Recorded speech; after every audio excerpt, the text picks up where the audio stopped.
Okay, so good evening, all of you. So, this is the first amendment class. The new curriculum, Advanced Financial Management, AFM, was launched on 1st July. तो 1st जुलाई के बाद आज अपना 5th जुलाई है and this is the first amendment class. This is the live class taking place on the ULEN app. Please reply whether the audio and the video are fine. अभी कोई आप लोग का रिप्लाई आ रहा नहीं है. यस आया. Sanyam Jain, Nikita Agarwal. Is the audio video fine? Pritika, Sanyam, Nitika, Pritika. Yes, okay, confirmed. Yash Murmuria, Sarvesh, Aditya. तो let's start the class. Now I will not waste time by carrying out a discussion on sir AFM में कितना चेंजेस है एसएफएम के मुकाबले. सर आपका क्या व्यू है? आई थिंक मेरा क्या व्यू है, क्या चेंजेस है, वो सारा मैंने 1 तारीख के बाद कई बार यूट्यूब पे, कई बार टेलीग्राम चैनल पे शेयर कर लिया है. आई इमेजिन्ड ऑल पॉसिबल क्वेश्चंस जो किसी के तरफ से आ सकता है और मैंने 2-2 मिनट का, 1-1 मिनट का ऑडियोज टेलीग्राम पे डाल दिया था जिससे कि बहुत टाइम वेस्ट किसी का नहीं हो. तो I will not discuss about sir AFM में क्या चेंजेस है वर्सेस एसएफएम. ठीक है ना. So I am going to straight away move in to the first amendment class. ना ये जो अमेंडमेंट क्लास है, पहले क्लियर कर दूँ, हमने अभी तक फॉरेक्स कर लिया है, पोर्टफोलियो कर लिया है, म्यूचुअल फंड कर लिया है, बॉन्ड वैल्यूएशन कर लिया है, इक्विटी वैल्यूएशन कर लिया है, मर्जर्स एंड एक्विजिशन कर लिया है. तो इनमें जो भी चेंजेस हुआ है प्रैक्टिकल पॉइंट ऑफ व्यू से, उसका आपने माने चेंजेस मतलब पुराने सिलेबस पे जो भी था उस पर से कुछ भी नहीं हटाया गया. आई रिपीट, जो अपने पढ़े हैं उस पर से कॉमा, फुल स्टॉप कुछ भी नहीं हटाया गया है. उस पर नया इंट्रोड्यूस्ड हुआ है. तो एक दुख होता है ना, यार ये हटा दिया गया, कुछ नहीं हटाया गया. तो in that case extra stuff introduce किया गया. तो ये एक्स्ट्रा स्टफ जो इंट्रोड्यूस किया है उसकी क्लासेस चालू हो रही है. आज अपने जो इक्विटी वैल्यूएशन किए थे, क्या किए थे? इक्विटी वैल्यूएशन, उसके अंदर मैं बताता था सिक्योरिटी वैल्यूएशन और कॉर्पोरेट वैल्यूएशन है. इक्विटी वैल्यूएशन में सिक्योरिटी वैल्यूएशन और कॉर्पोरेट वैल्यूएशन है. ठीक है ना. कुछ हद तक कॉर्पोरेट वैल्यूएशन हमने मर्जर्स एंड एक्विजिशन में भी किया था. तो इन्होंने कॉर्पोरेट वैल्यूएशन चैप्टर को ड्रॉप कर दिया है और उसके बदले ही बिजनेस वैल्यूएशन चैप्टर ले आए हैं. कॉर्पोरेट वैल्यूएशन के बदले बिजनेस वैल्यूएशन, और वो बिजनेस वैल्यूएशन जो है उसमें बहुत सारा एक्स्ट्रा स्टफ डाला है जो कि बहुत इंपॉर्टेंट है एक चार्टर्ड अकाउंटेंट के लिए going forward into the career. वो सारा का सारा अपने को डिस्कस करना है प्रैक्टिकल पॉइंट ऑफ व्यू से. बिकॉज अगर कुछ थियोरी है जो डाला है, वो थियोरी तो थियोरी क्लास पे कवर करेंगे. There is no sense in destroying the rhythm of the main classes. तो जो प्रैक्टिकल पॉइंट ऑफ व्यू से डाला है वो अपने डिस्कस करेंगे. कौन सा chapter? Business valuation, ICAI mat. और एसएससीआई का वो कहाँ फॉल करेगा? इक्विटी वैल्यूएशन में और मर्जर्स में, दोनों में मिला के मैं उसको इक्विटी वैल्यूएशन में गिन रहा हूं. Am I clear? Am I clear?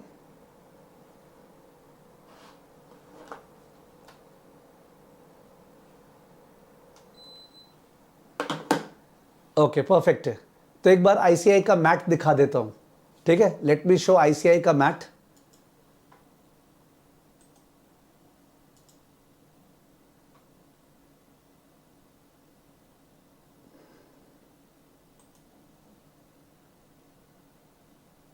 ये तो कुछ वर्किंग है जो मैंने किया था.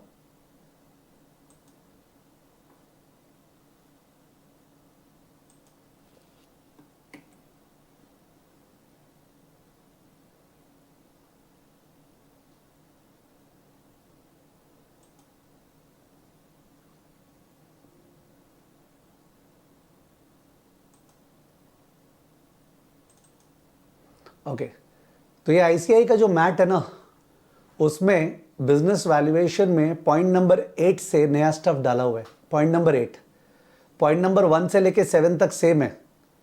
You know that SFM classes में, मैं एसएफएम बोल रहा हूँ बिकॉज अपने एसएफएम स्टार्ट किए थे. तो एसएफएम क्लासेस में कभी भी स्टडी मैट का मैंने इंपॉर्टेंस नहीं बोला है. आई हैव नेवर सेड कि स्टडी मैट से ज़रूर पढ़ना, उससे आएगा वगैरह वगैरह, because study mat is shit. Shit का आप हिंदी ट्रांसलेशन कर सकते हो। That is what the study mat is. तो आईसीआई मैट में स्टडी मैट कभी नहीं बोला है, बट अभी सिंस एएफएम हो गया, एडवांस्ड फाइनेंशियल मैनेजमेंट, तो अकॉर्डिंगली अभी तो अपने पास स्टडी मैट ही है for the purpose of understanding कि आईसीआई ने क्या क्या नया चीज़ डाला है। तो अकॉर्डिंगली जो स्टडी मैट है उस पर जो कॉर्पोरेट वैल्यूएशन चैप्टर था वो अब बिजनेस वैल्यूएशन हो गया, और उसमें 1 से लेके 7 पॉइंट्स सेम है, 1 से लेके 7। ये 8th पॉइंट है जहां से चेंजेस है, 8th पॉइंट। ठीक है, मेरा कोई इच्छा नहीं है कि मैं यहाँ पे एक एक लाइन मैट का दिखाऊं, okay, because it's bogus the mat, but yes I have to respect the mat to know मेरे को किस औकात तक पढ़ाना है, क्या क्या प्रैक्टिकल आ सकता है, उसके लिए मेरे को भी मैट रेफर करना पड़ता था। तो मैं अभी खोलने वाला नहीं हूँ ये mat, I have just told you, कोई का मन है ना हम खुद जाके चेक करेंगे। तो बिजनेस वैल्यूएशन में पॉइंट नंबर 8 से नया स्टफ है। अगर कोई पुराना एसएफएम का कॉर्पोरेट वैल्यूएशन का चैप्टर खोलेगा और बिजनेस वैल्यूएशन नया वाला खोलेगा तो उसको पॉइंट नंबर 8 से लगातार नया स्टफ दिखेगा। करेक्ट है? ओके, चलिए। तो इन दैट केस मेरे को फिर बताने दीजिए as to what is new. Just 1 second. So you can give the heading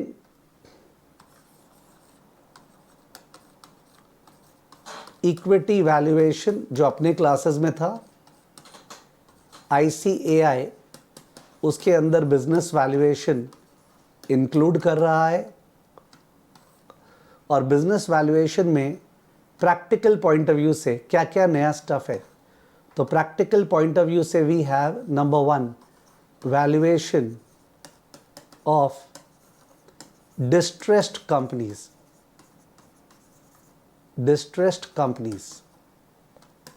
दूसरा valuation of startups,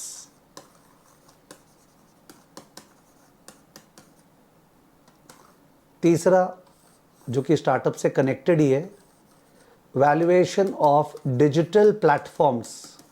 ये सारा सम्स वाला एरिया है जहाँ से क्वेश्चंस एग्जाम में आ सकते हैं as a numerical. Valuation of startup digital firms. चौथा वैल्यूएशन ऑफ प्रोफेशनल और consultancy firms, professional oblique consultancy firms.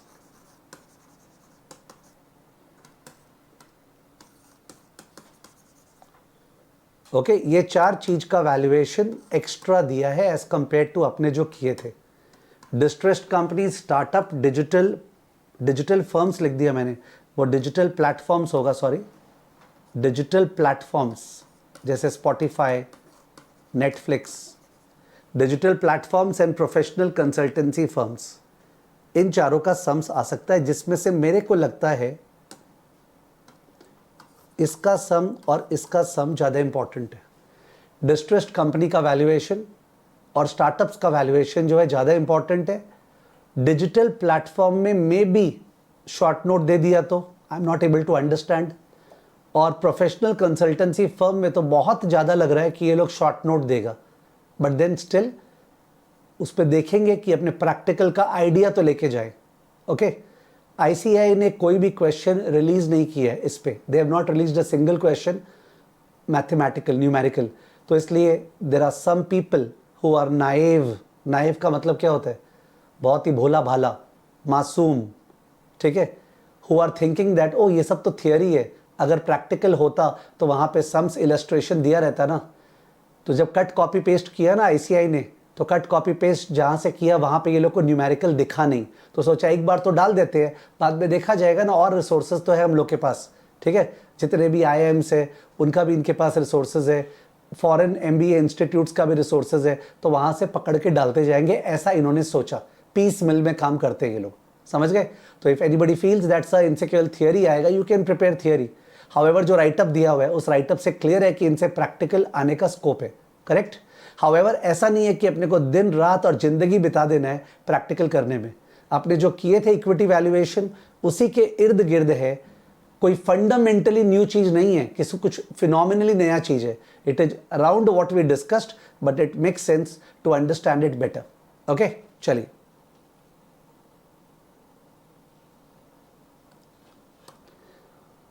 So we start with valuation of distressed firms.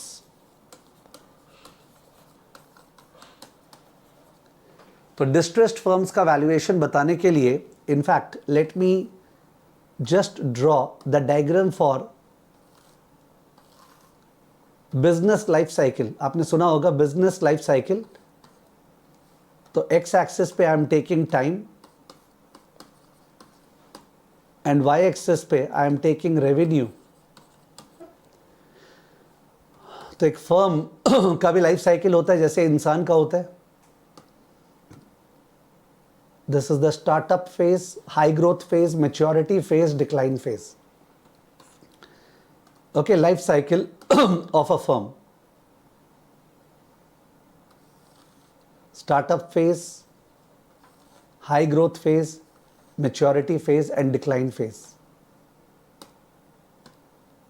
Startup, नया प्रोडक्ट लॉन्च होता है. इनिशियल फेज में लॉसेज है, cash flow negative है, बहुत investments है, फर्म इस्टेब्लिश्ड नहीं है, फर्म ज़्यादातर इक्विटी यूज़ करता है. Nobody will pay debt to the firm except the likes of Elon Musk. ठीक है. नेक्स्ट हो गया अपना हाई ग्रोथ या ग्रोथ फेज बोल देते हैं. सबने अलग अलग वर्ड दे रखा है, कुछ लोग इसमें हाई और नॉर्मल ग्रोथ डालते हैं. ग्रोथ फेज ये हो गया मैच्योरिटी फेज और ये हो गया डिक्लाइन फेज. ठीक है. So there are these 4 stages जिसमें मैंने डिवाइड किया है. आईसीआई के मैट में ऐसा कोई बिजनेस लाइफ साइकिल नहीं दिया हुआ है. Okay. So every teaching is not according to ICAI mat. तो ये 4 स्टेजेस है. आप ठीक से अगर सोचेंगे तो हमने जब D1 बाई RE माइनस जी का सम्स किया था या FCFF divided by KC minus g, तो हम लोग कौन से स्टेज के कंपनीज को वैल्यू कर रहे थे? Yes please. हमने क्लास में जब D1 बाई RE माइनस जी किया था या FCFF1 divided by KC minus g या NOPAT बाई KC, तो हम लोग कौन से स्टेज के फर्म्स को वैल्यू करना सीख रहे थे? Yes please. रिया, संयम, कृतिका, निकिता. तो संयम का रॉन्ग जवाब आया है, निकिता का भी रॉन्ग जवाब आया है. यश मुरमुरिया का करेक्ट जवाब है मैच्योरिटी फेज. मैच्योरिटी फेज जो है उसमें we did A by I, एक तो नो ग्रोथ और दूसरा C1 by I minus G, constant growth forever, and this growth rate is less than the growth rate of GDP for the economy. तो firm matured है, मतलब firm जो economy का growth है उसके कमती ग्रोथ से सस्टेनेबली ग्रो करेगा, से 4% 5% उस रेट से ग्रो करेगा जिंदगी भर. That's maturity stage. वैसे एग्जाम में आपसे पूछेगा नहीं कि बताओ ना मैच्योरिटी स्टेज में कौन सा फॉर्मूला होता है. अपने जो पढ़े हैं उसको फिट करना चाह रहे हैं ना, because we have to understand ना कि सर हमने क्या पढ़ा था, अभी एक्स्ट्रा क्या है अपने स्टाइल में. ओके. तो this was maturity.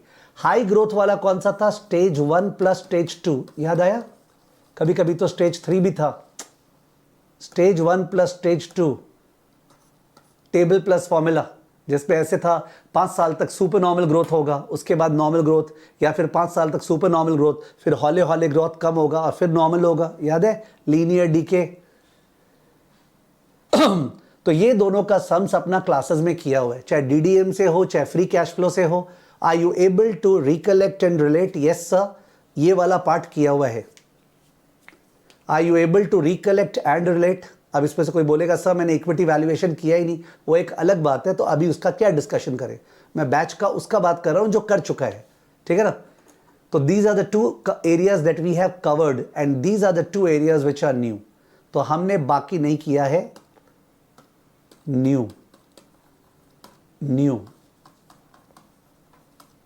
Okay. New. तो ये न्यू वाला स्टफ जो है ये इंस्टीट्यूट ने जो डिक्लाइन वाला फेज है वो उठाया. अश्वत्थ दामोदरन का एक बुक है called the dark side of valuation, as far as I remember chapter 13 या चैप्टर 14. ओके. उससे ये वाला पार्ट उठाया है, लास्ट वाला पार्ट डिक्लाइन. उसके बाद अश्वत्थ दामोदरन का एक दूसरा बुक है नंबर्स एंड नैरेटिव्स, उससे उठाया है फर्स्ट वाला पार्ट स्टार्टअप. तो जो लास्ट वाला पार्ट है अश्वत्थ दामोदरन, फर्स्ट वाला पार्ट अश्वत्थ दामोदरन, लास्ट वाला part they picked up from the dark side of valuation. जो फर्स्ट वाला पार्ट है they picked up from numbers and narrative. तो सर हम लोग को ये दोनों बुक करना पड़ेगा क्या? नहीं, ऑफ कोर्स आपका इच्छा हो तो डेफिनेटली, और वरना उनका वीडियोस भी अवेलेबल है, ठीक है। तो एज अ पर्सन जिसको मोटिवेट करना है, तो आपको अगर पूरा भगवान अवेलेबल है, ठीक है, नॉलेज के लिए, तो why won't you use it if you really feel that you are motivated towards valuation. तो लास्ट वाला part dark side of valuation, Ashwath Damodaran. First वाला part numbers and narratives, Ashwath Damodaran, ठीक है। आई होप नोबडी माइंड्स कि sir आपने बता रहे क्यों है, कहां से उठाए है, तो they are picked up from those two places, ठीक है ना। Is it fine? Book reading करना सर जरूरी है क्या? नहीं जरूरी है। सर जरा सा भी देखना जरूरी है क्या? नहीं जरूरी है। तो आप क्यों बता रहे हैं? देयर आर पीपल, ठीक है, they should be knowing. Now अगर तो अपने फोकस कर रहे हैं डिस्ट्रेस्ड फर्म्स पे, ओके। जो डिस्ट्रेस्ड फर्म्स है they must be declining, but all declining firms are not distressed. Are you understanding? They have not given valuation of declining firms, they have given valuation of distressed firms. So I said all distressed firms are declining, but all declining firms are not distressed. You must be understanding what am I up to. Distressed firm को पहले define कर दें अपने। A distressed firm is a firm which is number one declining, revenues fall कर रहे हैं, and number two which has a high level of OL and or FL. High level of operating leverage and oblique or financial leverage. So that's the definition of a distressed firm. That's the definition of a distressed firm. It's a declining firm plus it has high levels of OL oblique FL. Oblique का मतलब and oblique और है, operating leverage का मतलब सबको पता है। Suppose मैं अपने वाइज बोलता हूँ बिकॉज समझ में ज़्यादा आएगा।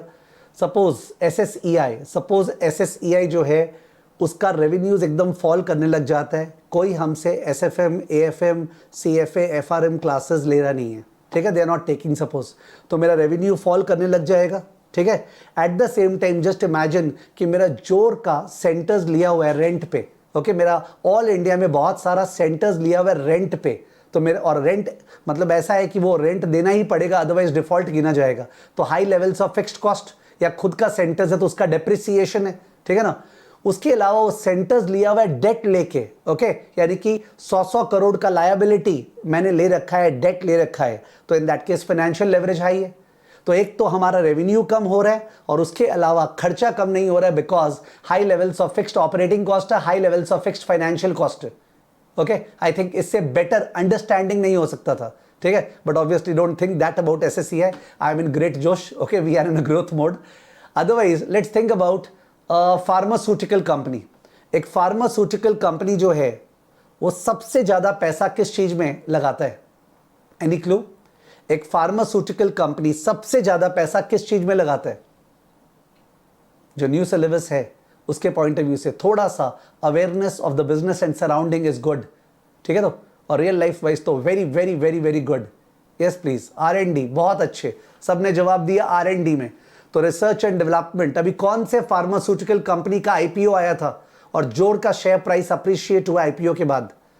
लेट मी सी कि केवल अपने किताबों में घुसे हुए हैं या अपने थोड़ा सबसे इंपॉर्टेंट चीज देख रहे हैं। कौन सा फार्मास्यूटिकल कंपनी का IPO आया था और बहुत ही मैसिवली अप्रिशिएट हुआ? मैनकाइंड फार्मा, अमिताभ बच्चन का जो आता है ना एड, मैनकाइंड फार्मा का IPO आया था, it performed tremendously on the bourses, ठीक है। तो मैं बोल रहा हूं ये फार्मास्यूटिकल कंपनी बहुत ज्यादा R&D में इन्वेस्ट करता है, तो उसका फिक्स्ड कॉस्ट एक तरह से हाई है, ठीक है ना, बिकॉज उसको स्पेंड करना ही पड़ेगा, there is no way out, ठीक है, अदरवाइज पेटेंट वगैरह नहीं मिलेगा। उसके अलावा क्या पता डेट भी हाई हो तो फाइनेंशियल लेवरेज हाई, और प्लस क्या पता US FDA, US का जो रेगुलेटर है बहुत टाइट है, ओके, US का रेगुलेटर उसने बहुत सारा उसका इंस्पेक्शन किया है प्लांट्स का और रेड फ्लैग निकाला है, इंस्पेक्शन किया है प्लांट्स का, रेड फ्लैग निकाला है, बहुत सारे पेटेंट्स को रिजेक्ट किया है, such that revenues are declining, revenues are declining, okay. I think story is okay, I am not sharing further stories. जिन कंपनीज में कांड होता है, कांड, यस प्लीज, इंडिया में कांड वाली कंपनीज बताएं, इंडिया में रिसेंट कांड वाली कंपनीज बताएं, कांड, I don't think I have to say, कांड वाली कंपनीज रिसेंटली, पुराना नहीं जाए, रिसेंटली कांड वाली कंपनीज। बोल रहे सत्यम थोड़ा पुराना चले गए, ठीक है, बट IT कंपनीज में यूजुअली डेट नहीं होते। Yes bank, ILFS, okay, yes bank, ILFS prominent examples है जिनमें लगा ताला लगेगा। आइडिया, ओके, आइडिया बोल रहा अदानी। अदानी एक उस समय में जब हो रहा था तो पूरा ग्रुप तो डिस्ट्रेस में आ ही गया था, no doubt about it. Yes, Adani जिससे अपना बैच स्टार्ट हुआ था, ठीक है, अदानी ग्रुप से, तो एकदम सही बोला। तो ये सारे फर्म्स भी डिस्ट्रेस में माने जाएंगे, ठीक है, बिकॉज अचानक से कोई कांड हुआ, but that's a corporate governance failure, ठीक है। इसी बात पे बता दूं कि ये जो मैंने यहां लिखाया कि ये सब नया इंट्रोड्यूस किया गया है, उसके अलावा और एक टॉपिक डाला गया है जो थियरी है, दैट इज ESG, नाम तो सुना होगा। और एक टॉपिक डाला गया है जो कि थियरी है, which is ESG, but since वो थियरी है तो मैंने बोला नहीं। ESG का नाम सुना है? Environment, social governance. तो वो कॉर्पोरेट गवर्नेंस फेलियर था जो सत्यम में हुआ। That was a major corporate governance failure जो सत्यम में हुआ, ठीक है, कि fraud committed by the management in liaison with the board of directors. Okay, तो इट्स लाइक होता है ना कंट्री में, कंट्री में जो गवर्नमेंट है, वो गवर्नमेंट जो है वही कंट्री को डुबा रही है, वैसा वाला हाल। पैसा खा के से डिफेंस इक्विपमेंट बाई कर लिए 5,000 करोड़ खा के, और सारा रद्दी वाला, उस टाइप का चीज, कांड। तो गवर्नेंस, गवर्नमेंट तो वहीं से आता है ना। तो ESG एक इंपॉर्टेंट थियरी डाला गया है, जिससे थियरी क्वेश्चन आने का ऑलमोस्ट सर्टेनिटी है। मई 24 या नवंबर 24 में एक थियरी क्वेश्चन ESG से, ओके, छपा हुआ है ESG से, समझ गए। तो एनीवेज वो अपने थियरी में बात करेंगे। So I was trying to tell you that distressed firms क्या होती है। तो distressed firms are declining firms with high operating leverage and financial leverage, ठीक है। तो अब बात आ रहा है कि sir let's talk about valuation now, because आपने प्रैक्टिकल का बात किया और अभी तक आप प्रैक्टिकल का पी भी नहीं कराए हैं, केवल ज्ञानबाजी चल रहा है। True, because we are not rushing, we are trying to explain stuff, ठीक है। ओके, सो ये जो डिस्ट्रेस्ड फर्म्स है उनको वैल्यूएशन करने के लिए जो स्टैंडर्ड DCF है ना, standard DCF, the standard DCF is used to value a going concern firm. यानी हमने जो सीखा है आज तक कि sir value of the firm is the present value of the expected future dividend, उस पे कब तक का डिविडेंड लेते हैं? जिंदगी भर का। Value of the firm is the present value of the expected FCFF, कब तक का FCFF लेते हैं? जिंदगी भर का। तो जो फर्म डिस्ट्रेस में है उस पे हाउ कैन यू टेक जिंदगी भर का cash flows, how can you take जिंदगी भर का डिविडेंड, ठीक है। उन फर्म्स में you can not apply the going concern principle. तो फीलिंग आ रहा होगा लिक्विडेशन वैल्यू का, फीलिंग आ रहा होगा लिक्विडेशन वैल्यू का, कि अगर उनके एसेट्स को आज लिक्विडेट करेंगे, एसेट्स को बेचेंगे अपने, तो जो रिकवर होगा वही तो लिक्विडेशन वैल्यू है ना। एसेट्स को बेच के जो रिकवर होगा वो लिक्विडेशन वैल्यू है। और जब डिस्ट्रेस सेल होता है, डिस्ट्रेस सेल, तो एसेट्स को सेल करने से फेयर मार्केट वैल्यू मिलता है या बहुत कम। जब डिस्ट्रेस में बेचते हैं तो इन दैट केस जो एसेट्स है उसका फेयर मार्केट वैल्यू रियलाइज होता है या फिर उससे काफी कम। Yes please.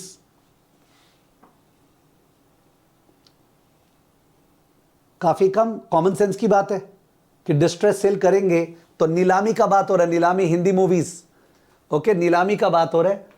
और नीलामी होगा तो उस केस में ऑब्वियसली रद्दी के भाव पे बिकेगा, रद्दी के भाव पे, वैसा वाला चीज।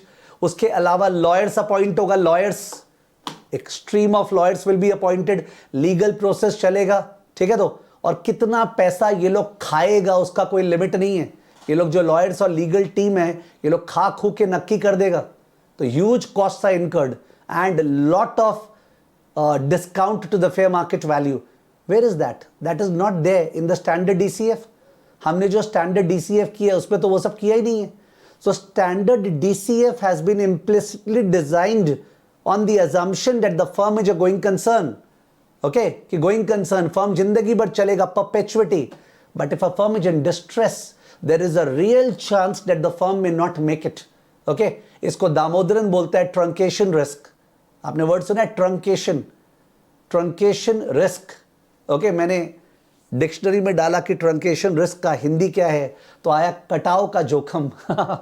Okay, I put the word in the dictionary as in Google पे कि ट्रंकेशन रिस्क, तो बोला कटाव का जोखिम। ठीक है, तो एक कंपनी जो है बीच में कटाव हो जाएगा, वो कंपनी बैठ जाएगी, कंटिन्यू नहीं कर पाएगी, ये पॉसिबिलिटी हमने डिस्कस नहीं किया है। ये स्टार्टअप्स में भी है और ये उसमें भी है।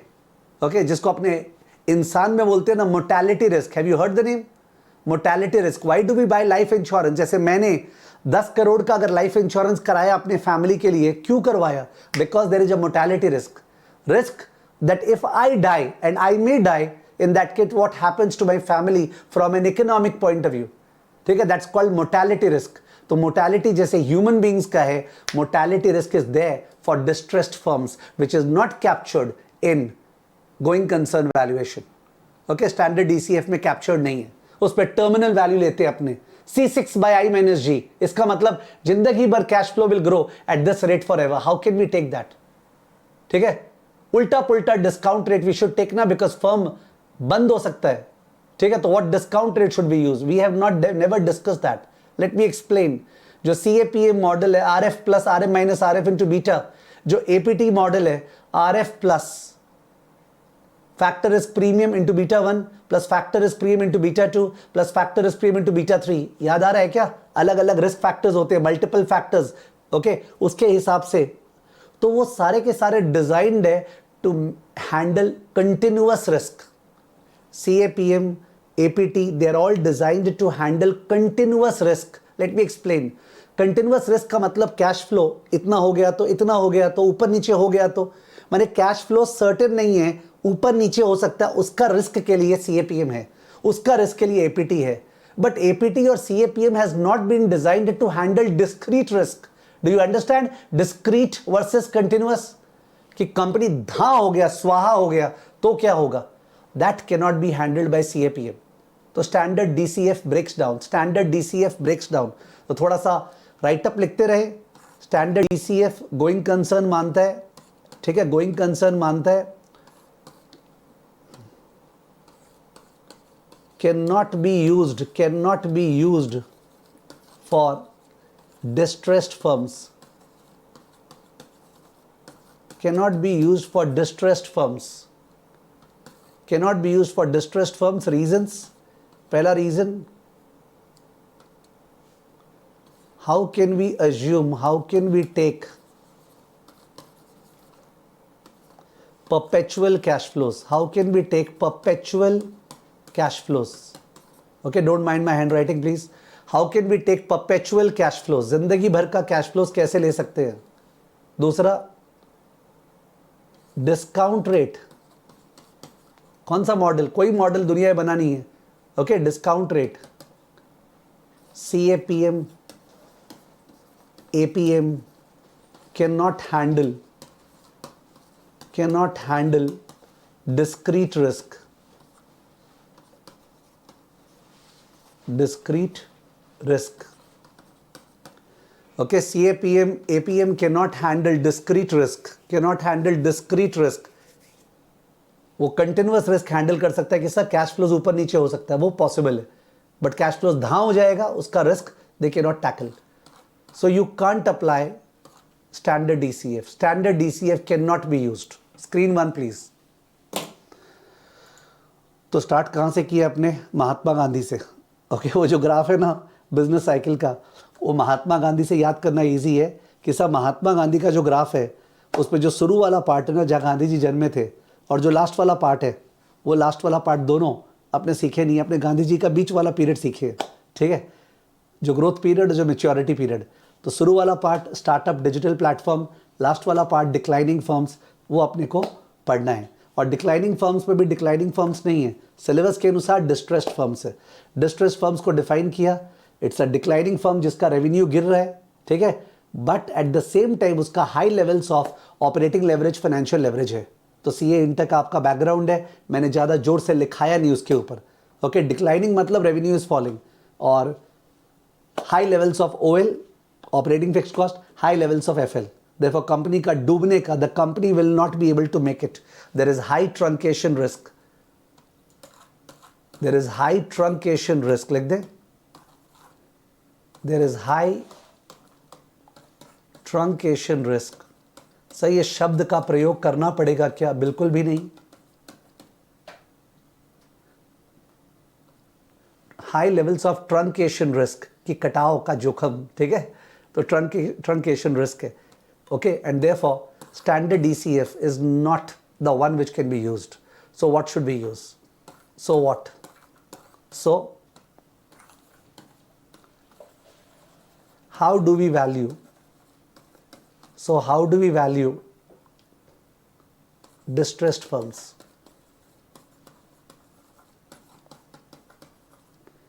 Now there are 6 methods जिसको मैं डिवाइड कर रहा हूं 2 कैटेगरी में।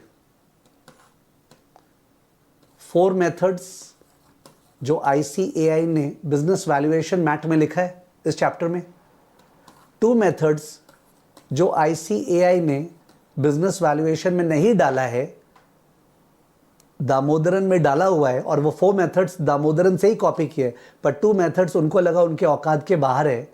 नाउ एक्चुअली वो दोनों मेथड अपने दूसरे जगह करने वाले हैं, एक तो कैपिटल बजटिंग में और एक डेरिवेटिव्स में, एक कैपिटल बजटिंग में, एक डेरिवेटिव्स में। और जब वहां करेंगे तो मैं एक बार डिस्ट्रेस्ड कंपनी में कैसे यूज होता है उसका हिंट जरूर दूंगा, ठीक है ना, सो दैट समय भी नहीं जाए, पर जब करने ही वाले हैं तो क्यों छोड़े, ठीक है ना।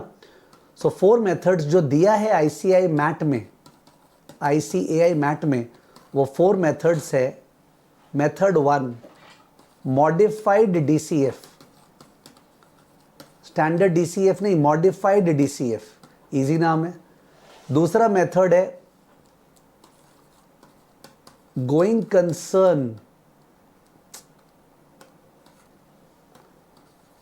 Concern value plus distress value. समझ ही गए होगे सर, जैसे PV से वैल्यू निकालते हैं ना, मान लीजिए ना कंपनी चलेगा, मान लीजिए बंद नहीं होगा, ठीक है, ये सिनेरियो है, तो इन दैट केस इसका वैल्यू क्या होगा? अब मान लीजिए बंद हो जाएगा, तब इससे क्या रियलाइज होगा? नीलामी में डिस्ट्रेस वैल्यू इज द नीलामी वाला वैल्यू, लिक्विडेशन वैल्यू, ठीक है ना। तो उस मेथड से। तीसरा मेथड है adjusted present value method, APV method. ये वर्ड मैंने कहाँ यूज किया था बताइएगा प्लीज, किसी को बाई चांस ध्यान हो तो। एडजस्टेड प्रेजेंट वैल्यू कहाँ यूज किया था? Yes please.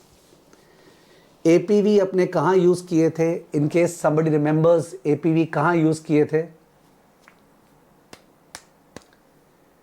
Yes please, APV कहाँ यूज किए थे? बाई चांस अगर याद आता है तो। एकदम करेक्ट, प्रतिका ने बोला फॉरेक्स में। यस, फॉरेक्स में किए थे, इंटरनेशनल कैपिटल बजटिंग पढ़ाते हुए। फॉरेक्स में यूज किए थे इंटरनेशनल कैपिटल बजटिंग पढ़ाते हुए APV। और अगर याद नहीं है तो कोई इशू नहीं है, बिकॉज इतना जोर से नहीं यूज किया था। जोर से यूज होगा वो कहां पे बताएं? एडवांस्ड कैपिटल बजटिंग में।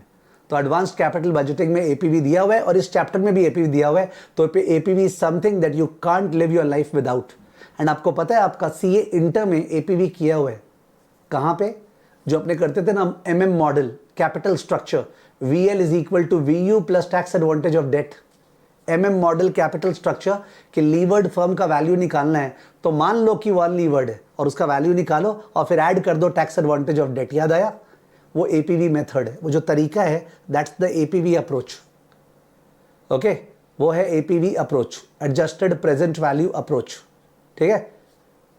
ओके, नहीं CA इंटर में कैपबच से तो हटा दिया गया था, शुरू में डाले थे, फिर 2019 में सिलेबस चेंज हुआ, वहां CA इंटर में हटा दिया था, ऑल्दो उसका सम फिर भी दे रखा था मैट में। तो we always use to tell the student ये नहीं आ सकता है, आएगा तो मार्क्स मिलेगा, don't worry. Okay, so APV method है। और चौथा मेथड है रिलेटिव वैल्यूएशन। रिलेटिव वैल्यूएशन कौन सा होता है भाई? रिलेटिव वैल्यूएशन कौन सा होता है? यस, रिलेटिव वैल्यूएशन कौन सा होता है? रिलेटिव वैल्यूएशन कौन सा होता है?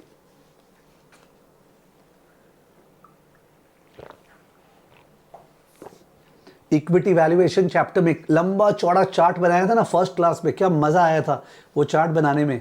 उसमें एक था रिलेटिव वैल्यूएशन, सबसे इजी अप्रोच। कौन सा? ब्रेबर की कंपनी का, पता नहीं क्या बोल रहे हैं, रिलेटिव वैल्यूएशन मतलब price multiples, P ratio, PS ratio, PB ratio, वो वाला जिसमें कुछ करना ही नहीं पड़ता है। ओके, सिमिलर फर्म्स का पी रेशियो दिया रहता है इनटू ईपीएस, सिमिलर फर्म्स का price to sales ratio into sales, similar firms का price to book value ratio into book value, सबसे मुफ्त का। देयरफॉर जब रियल लाइफ में स्टेप इन करेंगे you will find that most of the research analyst they use relative valuation. DCF करते हुए फटता है उनका, तो वो लोग रिलेटिव वैल्यूएशन यूज करते हैं। ठीक है, दूसरे फर्म के हेल्प से हमारा खुद का वैल्यू निकालना। तो ये 4 मेथड्स है, ये 4 मेथड्स है। कौन सा 2 मेथड छुपा दिया नहीं दिया पर इनडायरेक्टली है? Non ICAI. जब मैं नॉन आईसीआई बोल रहा हूं तो बिजनेस वैल्यूएशन चैप्टर में नहीं है। What is that? एक है सिम्युलेशन। तो सिम्युलेशन जो है वो एडवांस्ड कैपिटल बजटिंग में सिलेबस के अंदर डाला गया है। सिम्युलेशन एडवांस्ड कैप बज में, ओके, सिलेबस में डाला गया है सिम्युलेशन। और अगर डाला गया है तो जब वहां कराऊंगा एडवांस्ड कैप बज में तो एक बार बता ही दूंगा ना कि डिस्ट्रेस कंपनी में कैसे लगाते। क्यों नहीं बताऊंगा? आई डेफिनेटली से, टाइम वेस्ट नहीं करेंगे, पर एडवांस्ड कैप बज में तो है ही।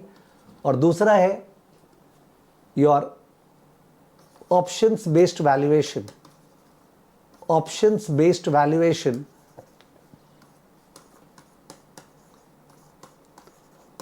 जहां पे अपने बात कर रहे हैं कि सर एक डिस्ट्रेस कंपनी ना, for a person like Carl Icahn और Bill Ackman, have you heard the name? Carl Icahn, Bill Ackman, have you heard the name? Yes please, क्या आपने नाम सुना है? नाम नहीं सुना है तो आपको सुनना चाहिए। Very very big shot people, Carl Icahn, Bill Ackman. Okay, people are saying no. Now these are the so-called vultures. Vultures का हिंदी क्या होता है? गिद्ध क्या?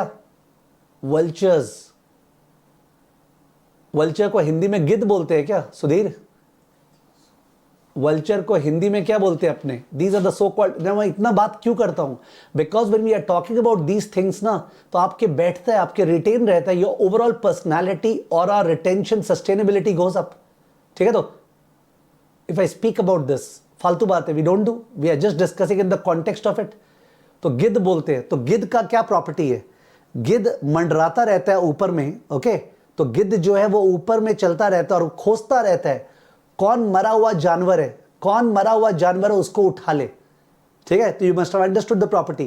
Karl Icahn, Bill Ackman, okay, these two are very very famous for activist investing. Which investing? Activist investing.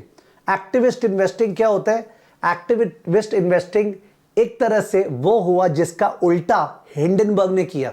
क्या चालू किया Hindenburg ने पहले अदानी को ढूंढा, देखा कि इसका ये सिचुएशन है इस फर्म का कि जरा सा काला भी है, पर अगर इस फर्म में शॉर्ट पोजीशन लेके हो करेंगे तो इन दैट केस ये फर्म पूरा का पूरा डूब जाएगा, शॉर्ट पोजीशन में फायदा हो जाएगा। एक्टिविस्ट इन्वेस्टर क्या करता है? वो एक गिरे हुए फर्म में, एक डिस्ट्रेस फर्म में शेयर होल्डिंग पोजीशन लेता है 25, 30, 50, 60% सीधा, और आके उसको टर्न अराउंड करता है, ठीक है? That's vulture investing.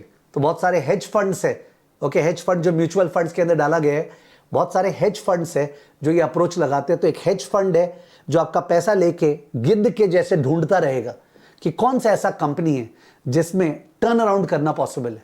ठीक है, दैट्स कॉल्ड एक्टिविस्ट इन्वेस्टिंग। तो option based valuation is more like एक कंपनी को एक लॉटरी का टिकट मानना, आर या पार। ओके, आर माने चल गया टर्न अराउंड, पार माने गया। ठीक है, दैट्स कॉल्ड एक्टिविस्ट इन्वेस्टिंग और vulture based investing. Vulture, okay sir, please dictate the name of Carl Icahn, Bill Ackman, no possible. ठीक है, मैं हिंट दे रहा हूं जिससे लगे।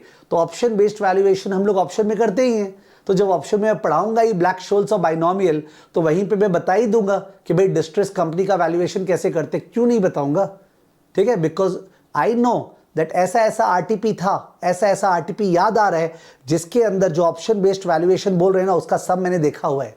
यानी इंस्टीट्यूट जहां जहां से लेता है वहां पे कहीं ना कहीं वो है। ठीक है, तो एक साइड आइडिया इज गुड ना, कौन जिंदगी बर्बाद करने वाला है। तो ये दोनों नॉन आईसीआई लिखा है पर आइडिया देंगे बिकॉज हमारे सिलेबस में ऐसे भी है। ठीक है, दोबारा नाम बताना दोनों का, तो नाम बताए थे करीब 38 मिनट पे, ठीक है, 38 मिनट्स पे। और ऐसे भी तुम जाके यूट्यूब पे सर्च करोगे ना या गूगल पे, who are the main activist investors, दिख जाएगा, ठीक है ना। चलो, बिकॉज तब स्पेलिंग का बात आया कि सर स्पेलिंग नहीं जान पा रहा हूं। कार्ल आइकिन और बिल एक्मैन। चलिए, तो ये 4 मेथड्स और ये 2 मेथड्स है। अब जो फर्स्ट वाला मेथड है वो बोगस है। बोगस का मतलब वो बहुत डिफिकल्ट टू इंप्लीमेंट है, उसका क्वेश्चन बहुत ही सिली क्वेश्चन होगा, उसका क्वेश्चन कहीं दिया हुआ नहीं है। Dark side of valuation by Ashwath Damodaran, उस बुक में भी उसका कोई भी एक छोटा सा भी हिंट नहीं है, ऑल द नाम दिया हुआ है। तो modified DCF method difficult to accomplish है, ऑल दो इंस्टीट्यूट ने जो राइटअप दिया है वो राइटअप देख के डर लगता है कि इससे क्वेश्चन आ सकता है। एक बार राइटअप देख लीजिए, एक बार राइटअप देख लीजिए।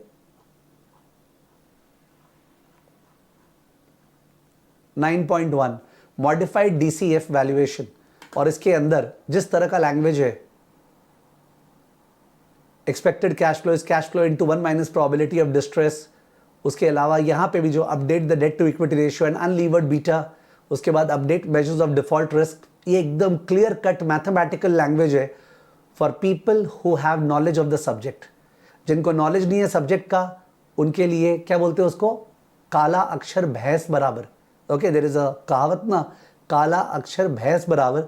तो जिनको आइडिया नहीं है दे विल से थ्योरी है, पूरा का पूरा थ्योरी है, ठीक है। तो पर जिसको आइडिया है सब्जेक्ट का, वो जानता है कि नहीं यार, इस पूरे से अपना सम्स पॉसिबल है। यहां पे भी सम्स पॉसिबल है, इफ यू कैन सी, इधर भी nobody can count this as theory. This is total sums approach. I've had the experience of dealing with ICAI over the last 25-30 years and I know what it is capable of. ठीक है, तो in that case जो first वाला since कुछ example से नहीं और silly हो जाएगा, I will not start with the first वाला, I will start with the second वाला, DCF valuation plus distress value. Okay, now DCF valuation plus distress value जो है, पहले उसका पूरा एक्सप्लेन कर देता हूं, ठीक से सुनिएगा। Screen 1 please.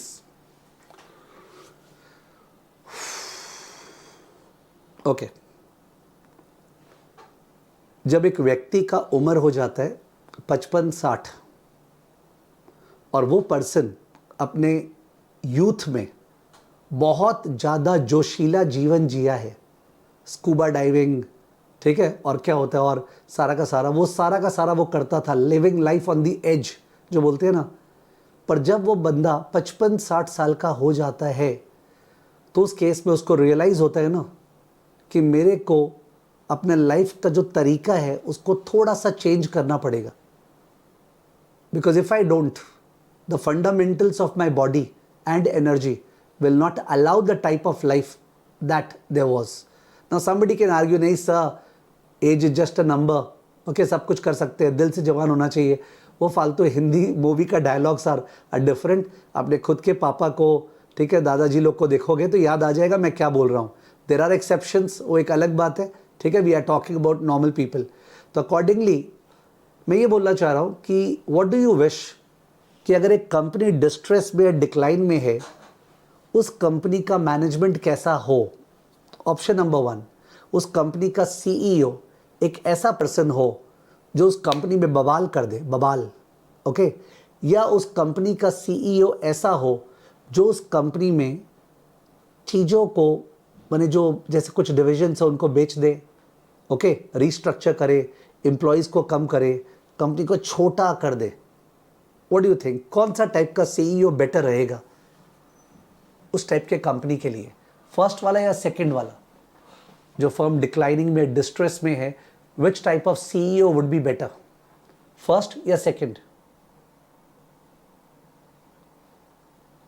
ना इतिहास गवाह है कि जनरली सेकंड वाला बेटर रहेगा, बिकॉज एज हो गया है, इट्स बेटर। आप 55-60 साल के हो गए तब भी you can enjoy, but you try to constrain कि कुछ एक्टिविटी से निकल जाए कि ये नहीं करेंगे, ठीक है। तो and you restrict yourself into certain activities.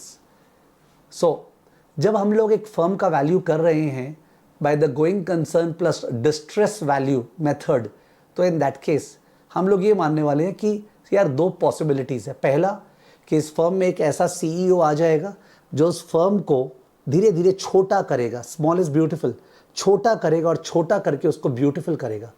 Beautiful का मतलब in finance is that we should be able to create shareholders wealth. That does not mean that we should be a megalomania. जो पागल लोग होते हैं, who are megalomaniac, maniac समझते हो पागल, और मेगा माने क्या होता है, बड़ा बनने का पागलपन, वो लोग ऐसे कंपनीज को बर्बाद कर देते हैं who fail to realize that we are declining. It is a fact. उम्र ढल गई है, we have to accept that. We don't want megalomaniacs. तो एक रीजनेबल पर्सन आएगा और उस कंपनी को छोटा करके ब्यूटीफुल करेगा जहां पे ROE ग्रेटर देन KE या ROIC greater than KC. Are you understanding? अभी राइट नाउ जब वो डिस्ट्रेस में है फर्म, तो उसका ROE is less than KE, उसका ROCE is less than KC. Firm wealth destroy कर रहा है, फर्म वेल्थ डिस्ट्रॉय कर रहा है, समझ गए? But we want a person जो इस फर्म को छोटा कर दे, ओके, फालतू चीजें काट दे, पर इतना सारा लोड ले रखा है ना, उस लोड को हल्का कर दे, उतना ही लोड ले जितना लेके सुंदर से जीवन व्यतीत कर सकता है. तो वो पर्सन मिलता है तो ये कंपनी जो है डिक्लाइन होगा और स्टेबलाइज हो जाएगा, डिक्लाइन होके स्टेबलाइज हो जाएगा, और स्टेबलाइज हो गया तो जिंदगी भर चलता रहेगा. That's going concern value. Sir वो निकालते हैं, अपने को फोरकास्ट दिया रहेगा, वो निकालेंगे, उस पर कोई नया फॉर्मूलाज नहीं चाहिए.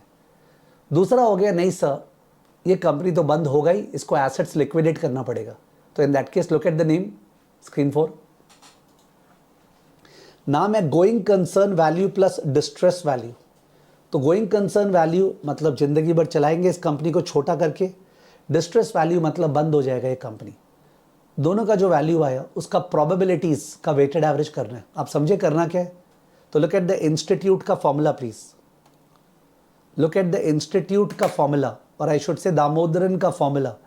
If you look at this formula, यहाँ पे अपने भी लिख लेंगे, don't worry. If you look at this part, क्या लिखा है?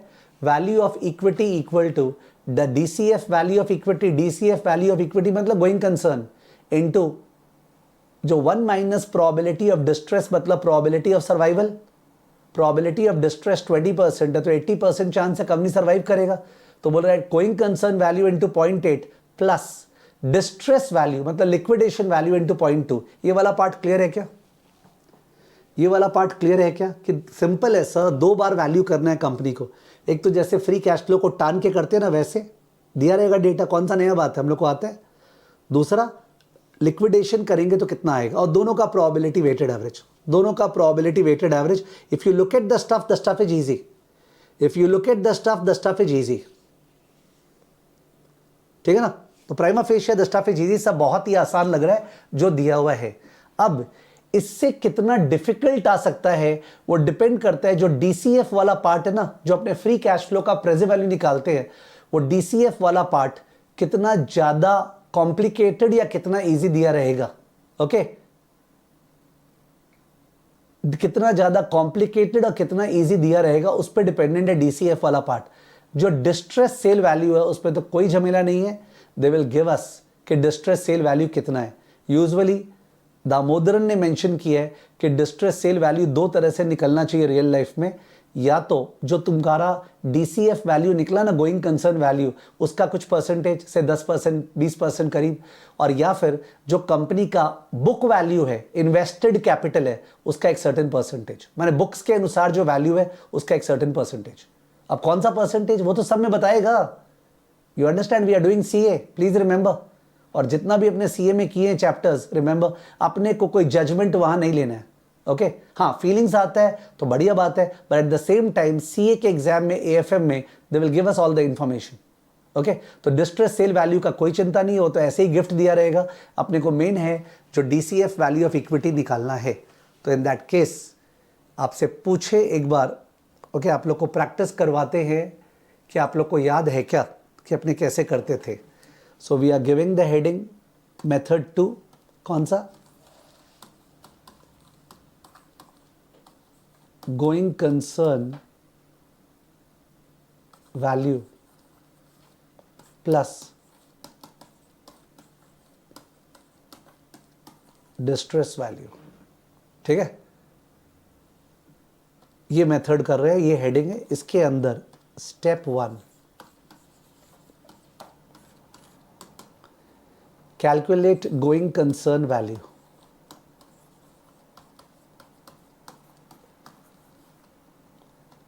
तो तो गोइंग कंसर्न वैल्यू कैसे निकालेंगे?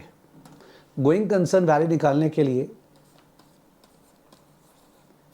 PV of FCFF discounted at KC, hope you are writing, free cash flow for the firm, okay, NOPAT से जो निकलता था, discounted at KC, I hope KC is okay, add by chance हुआ तो cash and market value of non operating assets. Usually ये होता नहीं है बट मैं रिस्क नहीं ले रहा हूं। कहने का मतलब वो जो free cash flow for the firm है ना, रेवेन्यू इतना होगा, मार्जिन इतना होगा, ईबीआईटी इतना होगा, टैक्स रेट इतना है तो नोपैट इतना होगा, ये सब तो अपने धंधे से आता है कि अपना धंधा जो है सीमेंट स्टील, हमारा जो धंधा है एसएससीआई का पढ़ाना, उससे आता है। पर हो सकता है हमारे पास कैश बैलेंस है, मार्केटेबल सिक्योरिटीज, हो सकता है हमारा शेयर मार्केट यहाँ वहाँ पैसा लगाया हुआ है, उससे थोड़ी रेवेन्यू आता है सेल्स, ठीक है ना। तो वो अगर दिया हुआ है तो ऑब्वियसली वो ऐड होगा, वो कहीं पे भी जो फ्री कैश फ्लो किए तो उसमें भी, बट यूजुअली वो रहता नहीं है। यहाँ पे अच्छा है, मौका मिल रहा है बताने का, तो ये किए।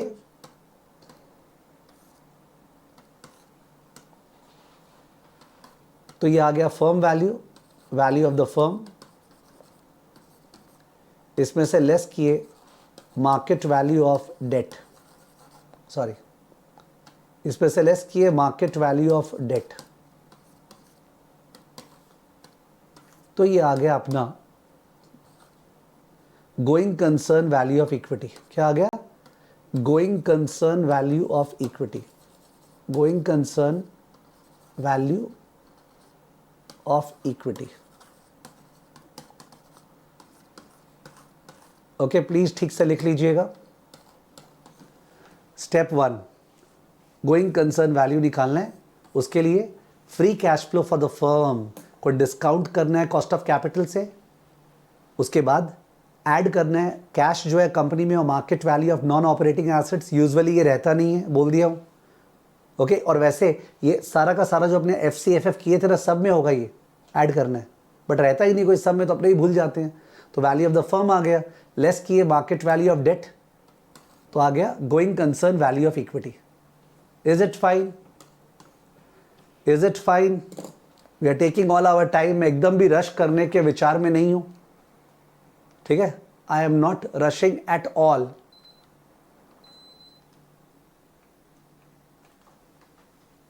Is it fine? And I am not said debt खत्म हो गया है, खत्म आज का क्लास, मैंने बता दिया, वो भी नहीं बोल रहा हूं, ठीक है, ओके। तो उस केस में अब झमेला होता है ऐसा, इसका किसका किसका झमेला, इसका झमेला और इसका झमेला। तो दोनों के झमेले का बात कर ले एक एक करके। Pritika Jain is saying that cash वाला नहीं समझ में आया, ओके। तो प्रीतिका मैंने तो समझाया अपने हेल्प से। एसएससीआई सपोज डिस्ट्रेस में है और उसका वैल्यूएशन कर रहे हैं, तो एक थॉट हो गया कि सर एसएससीआई चलेगा जिंदगी भर, तो अपने को उसका वैल्यू करना है। तो वैल्यू करने के लिए मैंने क्या बोला, तुम फोरकास्ट करोगे कि एसएससीआई का रेवेन्यू क्या होगा, सीए बेच के, सीएफए बेच के, एफआरएम बेच के, स्टॉक मार्केट कोर्स बेच के, करेक्ट। मार्जिन क्या होगा, जो कमीशन एजेंट्स है उनको पैसा देते हैं ना, स्टडी मैट कॉस्ट लगता है, स्टाफ कॉस्ट लगता है, मार्जिन क्या होगा, ओके। टैक्स रेट लेस करेंगे, नो पैट आएगा, नो पैट में से री इन्वेस्टमेंट करना पड़ेगा हम लोग को डिफरेंट टेक्नोलॉजी में, ऐप में, सिस्टम्स में, प्रोसेसेस में, ठीक है, वर्किंग कैपिटल में, लेस करके फ्री कैश फ्लो आएगा, उसको पुल करेंगे।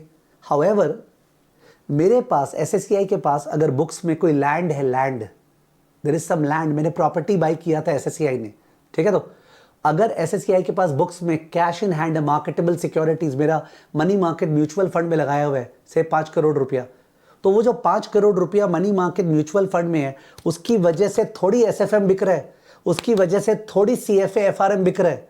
तो यानी कि जो free cash flow for the firm है वो उस 5 करोड़ की वजह से नहीं है।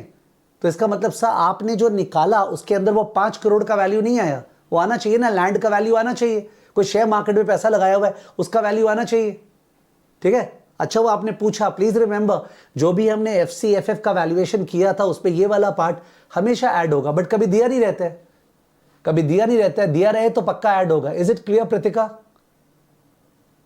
एनीबडी एल्स कुछ पूछना है तो पूछ सकते हैं, रेलेवेंट हुआ तो जरूर बताऊंगा, नहीं रेलेवेंट हुआ तो आगे बढ़ूंगा, ठीक है ना। ओके सो ये आ जाएगा अपना ये। अब बात आ रहा है FCFF और KC, FCFF और KC ये दोनों का बात है। सो लिख ले इसको, एक मिनट, ये हो गया A, ये हो गया B। चलिए A और B, A का बात करते हैं KC। तो KC तो अपने को पता है WDKD प्लस WEKE, करेक्ट, बहुत अच्छे सा। वेट्स कौन सा लेते हैं, मार्केट वैल्यू वेट्स या book value weights?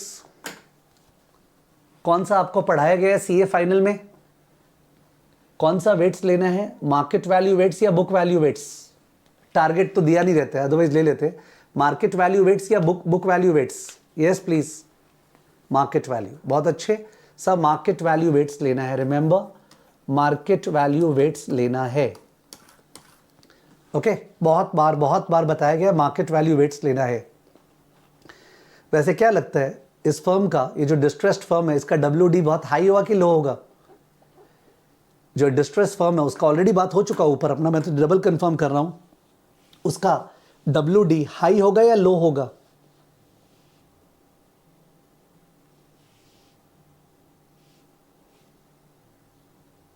Reply please, उसका WD हाई होगा कि लो होगा? रिप्लाई नहीं आ रहा है, आया, बहुत हाई होगा, ठीक है, बिकॉज उसका इक्विटी तो बुरी तरह से गिरा हुआ होगा ना। जब अदानी का हालत खराब हुआ तो इक्विटी का शेयर का दाम कैसे गिरा था, याद है ना। तो अपने market value date equity ratio ले रहे हैं, इक्विटी एकदम जोर का गिरा हुआ रहेगा, बिकॉज इक्विटी होल्डर्स को लगेगा हम लोग को कुछ नहीं मिलने वाले। अगर लिक्विडेशन होता है तो कंपनी का एसेट से डेट ही नहीं सल्टेगा, तो हमारे पास क्या आएगा, ठीक है। तो इक्विटी का बहुत बुरी तरह से वैल्यू जो है वो गिरा हुआ रहेगा। तो डेट बाय इक्विटी, तो डेट इज वेरी हाई ना कंपेयर टू द इक्विटी, ठीक है। एनीवेज, तो मार्केट वैल्यू लेना है। जो KD है वो KD will depend upon the rating of the firm. Rating का आपको आइडिया होगा, AAA, AA, A, BBB, ये होती है इज्जतदार रेटिंग, शरीफों का इलाका, investment grade. BB, B, CCC, CC, C और D माने डिफॉल्ट, ये होते हैं जंक, ठीक है। तो जंक, बेशर्म बदमाश लोग। तो आपको आइडिया होना चाहिए if you are sitting for the final exam कि दो तरह का रेटिंग्स है, एक है इन्वेस्टमेंट ग्रेड शरीफ टाइप्स और एक है नीचे जंक फूड टाइप्स, ठीक है, जिससे कोलेस्ट्रॉल वगैरह सब हाई होगा। तो अकॉर्डिंगली इनके अंदर ये वाले रेटिंग्स है, ये वाले रेटिंग्स, इनमें जो RF plus default risk premium है, यानी कि स्प्रेड है ना, स्प्रेड। अभी रिसेंटली बॉन्ड वैल्यूएशन में एक सम किए थे जिसमें स्प्रेड निकालना था, तो अपने को बॉन्ड का YTM निकाले और जो गवर्नमेंट सिक्योरिटी है उसका यील्ड दिया हुआ था, तो लेस किए तो यील्ड स्प्रेड आया था, वो स्प्रेड का बात कर रहे हैं, स्प्रेड। तो स्प्रेड लो होता है, लो इनका, और ये जो है इनका क्या होता है, हाई। इनका जो स्प्रेड है वो क्या होता है, हाई। इसमें भी करते हैं RF प्लस स्प्रेड, पर इनका स्प्रेड बहुत हाई होता है। People want a high risk premium, वरना मैं इन रिस्की चीज़ों में क्यों इन्वेस्ट करूं? Why should I invest in a BB bond और अ सिंगल B बॉन्ड? तो व्हाट इज योर फीलिंग? जो एक डिस्ट्रेस फर्म है जिसका इतना हाई डेट इक्विटी रेशियो है, रेटिंग एजेंसीज उसका रेटिंग क्या रखा होगा अब, इन्वेस्टमेंट ग्रेड या junk? What do you think? जो डिस्ट्रेस कंपनी है उसका जो क्रेडिट रेटिंग है वो कहाँ होगा राइट नाउ? अगर वो डिस्ट्रेस कंपनी है, कंपनी इन डिस्ट्रेस, तो ऑब्वियसली उसका रेटिंग कहाँ होगा? इन्वेस्टमेंट ग्रेड में होगा कि जंक में होगा? जंक में होगा तो ऑब्वियसली उसका स्प्रेड बहुत हाई होगा, तो उसका KD बहुत हाई होगा। ऑफ कोर्स अपने पोस्ट टैक्स भी करेंगे, ओके। तो मैं आइडिया दे रहा हूँ कहाँ कहाँ ले जा सकता है। अब हो सकता है वो नहीं ले जाएगा, वो बोल देगा the cost of debt is इतना %, ओके। तो अंडरस्टैंड थिंग्स, मैं जितना अंदर जा रहा हूं, it is not necessary that some में उतना अंदर जाएगा, बट आपके तो डबल बोनांजा है। आपने ऑलरेडी वो टॉपिक्स कर चुका. I am revisiting the topic with logic in the light of the new amendment, so you are able to revise the old topic, you are able to get all the old knowledge and apply the new things also. मतलब that's superb. ठीक है ना. Anyways, तो accordingly वो RF plus spread लगाएंगे, ये वाला लगने वाला है, नो डाउट. और अगर मैंने बोला उस तरह का CEO मिल गया, किस तरह का CEO, जो कंपनी को छोटा करेगा, ब्यूटीफुल करेगा, ठीक है, स्टेबलाइज करेगा, तो जाहिर है वी आर एक्सपेक्टिंग उसका रेटिंग उस CEO के अंदर विल फर्दर डाउनग्रेड और upgrade. What will be your forecast? उस कंपनी का रेटिंग जो है गोइंग कंसर्न वैल्यू निकालते समय, बिकॉज तुमको रियल लाइफ में फोरकास्ट करना है, यहाँ तो दिया रहेगा, तो रियल लाइफ में फोरकास्ट करते समय तुम्हारा क्या ओपिनियन होगा?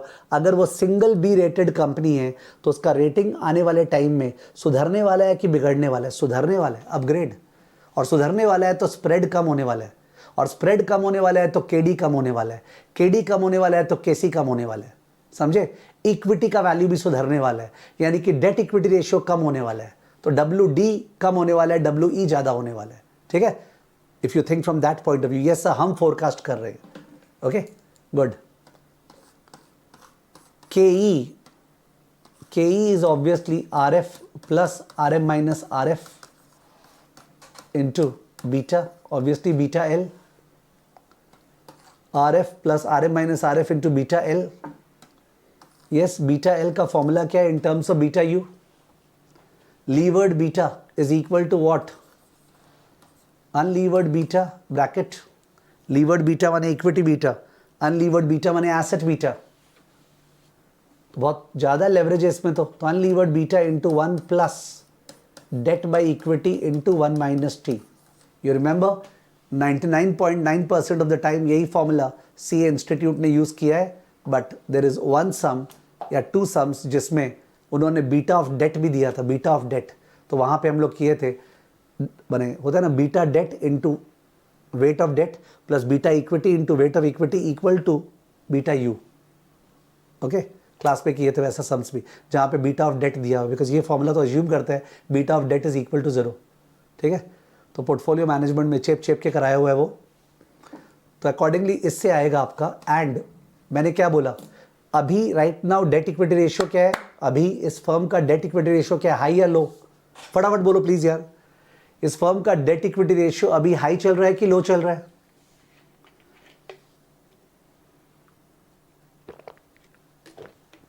फर्म का डेट इक्विटी रेशियो अभी हाई चल रहा है कि लो चल रहा है? हाई चल रहा है. और हम मानते हैं कि वो प्रॉपर CEO के अंदर इस फर्म का डेट इक्विटी रेशियो क्या हो जाएगा? सेम रहेगा, हाई, या लो हो जाएगा, या और हाई हो जाएगा? What are we thinking? वो जो स्टेबल इंसान है उसके अंदर डेट इक्विटी रेशियो और बढ़ जाएगा या गिर जाएगा या सेम रहेगा? बोलो यार, तब जाके तुम समझोगे, यू विल अप्रिशिएट. मैंने बहुत मेहनत से क्वेश्चन क्रिएट किया है जो शेयर करने वाला हूँ. ठीक है. एंड वो क्वेश्चन मैंने क्रिएट किया है किसके लिए बता रहा हूँ? आप लोग के लिए तो क्रिएट किया ही है, और CA इंस्टीट्यूट के लिए क्रिएट किया है, बिकॉज उनको नहीं आता है, दे डोंट नो. उसके अलावा जितने भी बाकी यूट्यूबर्स है ना, the so called AFM SFM teachers, okay, actually YouTubers, वो यूट्यूबर्स के लिए क्रिएट किया कि प्लीज़ यहाँ से सम लेके तुम भी यूज़ कर लो, बिकॉज तुम किसी को जिसको पढ़ा रहे हो उसका भला होगा ना कम से कम. तो I am the first to come out with amendment lectures. Why?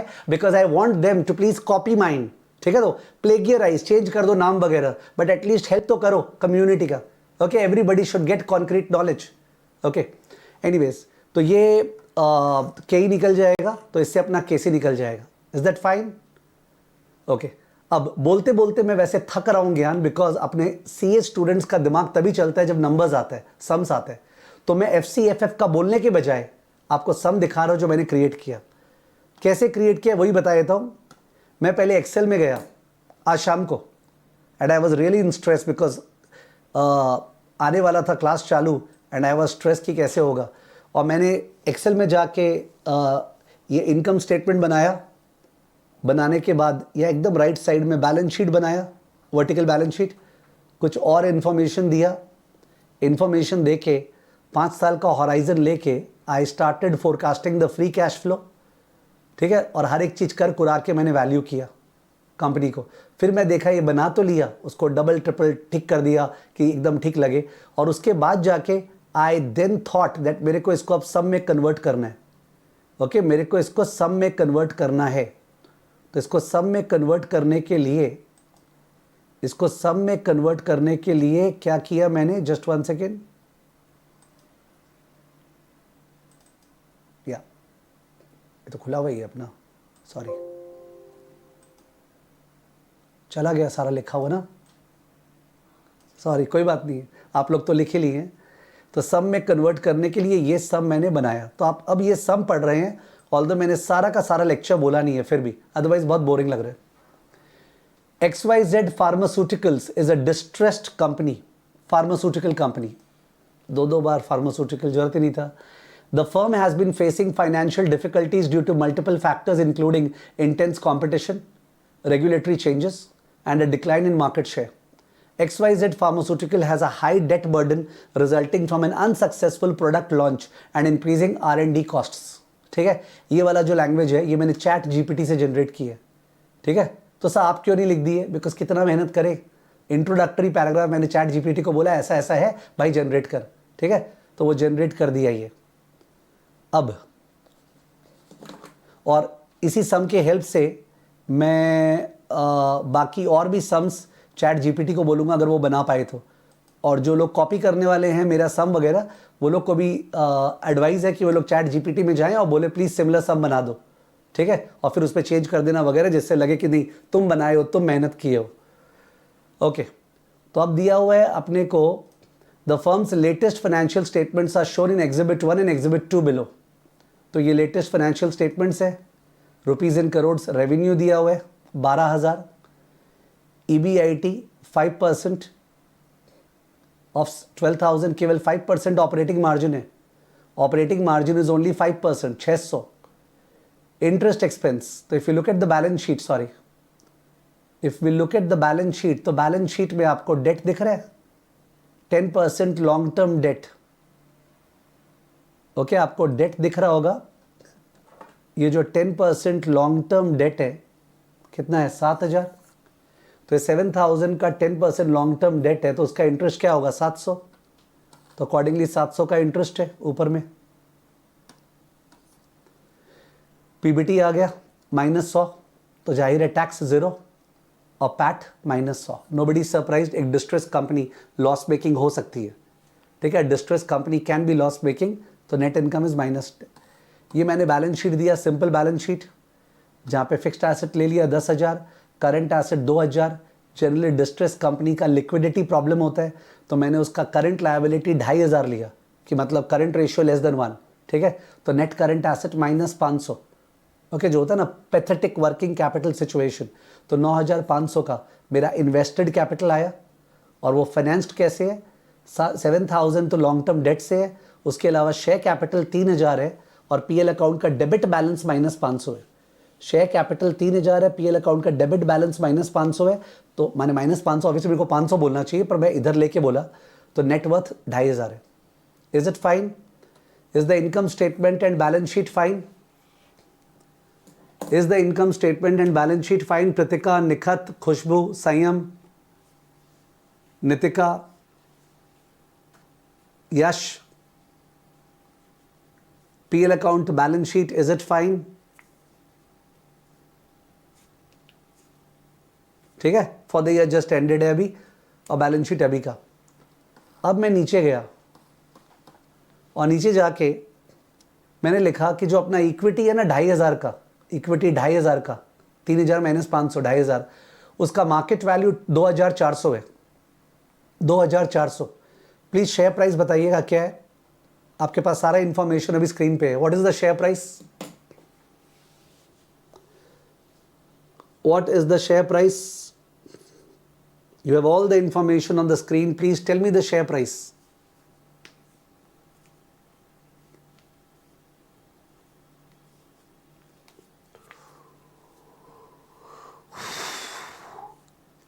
Correct, Ankit ने बोला। संयम, वेट कर रहा हूं तुम्हारे बोलने का। खुशबू का रॉन्ग है, बबलू का रॉन्ग है, निकिता करेक्ट, आदित्य कनोई करेक्ट। कोई ग्रेट नहीं है, तोप चीज नहीं है। ठीक से सोचोगे सीए इंटर का बंदा ही बता देगा, मैंने तुम जब सीए इंटर में तब भी बताए थे। प्रतिका करेक्ट, संयम करेक्ट। तो जिसने जिसने रॉन्ग बोला है रिक्वेस्ट है वापस से सोचे। बबलू, राहुल, अभिषेक करेक्ट। अरे दिख रहा नहीं है तुमको 2400 बाई 308, बिकॉज अपना शेयर कैपिटल क्या है 3000 विच इज ₹10 फेस वैल्यू। तो नंबर ऑफ शेयर्स क्या है 300 और मार्केट वैल्यू ऑफ इक्विटी 2400, तो 2400 divide by 300। 2400 is the market value of equity divide by number of shares 300 which is equal to what 8। Market value of debt is 5000, debt 7000 का था। तो एक जब अदानी का हालत खराब हुआ तो उसका डेट का प्राइसेस क्या हुआ, बढ़ा या गिरा? ऑब्वियसली गिरा, पैथेटिकली गिरता है। ठीक है, तो डेट जो है वो 5000 पे ट्रेड कर रहा है। 7000 का डेट 5000 पे ट्रेड कर रहा है। 7000 का डेट 5000 पे ट्रेड कर रहा है।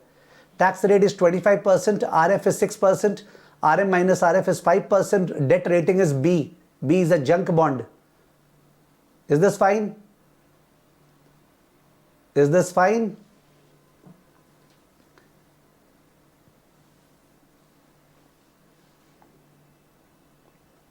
What is the debt equity ratio right now? 2400 by 5000. Oh, sorry, 5000 by 2400. 2 से ज्यादा. Debt equity ratio is 5000 by 2400. 2 से भी ज्यादा है debt equity ratio. ओके, नीचे जाते हैं। Sorry,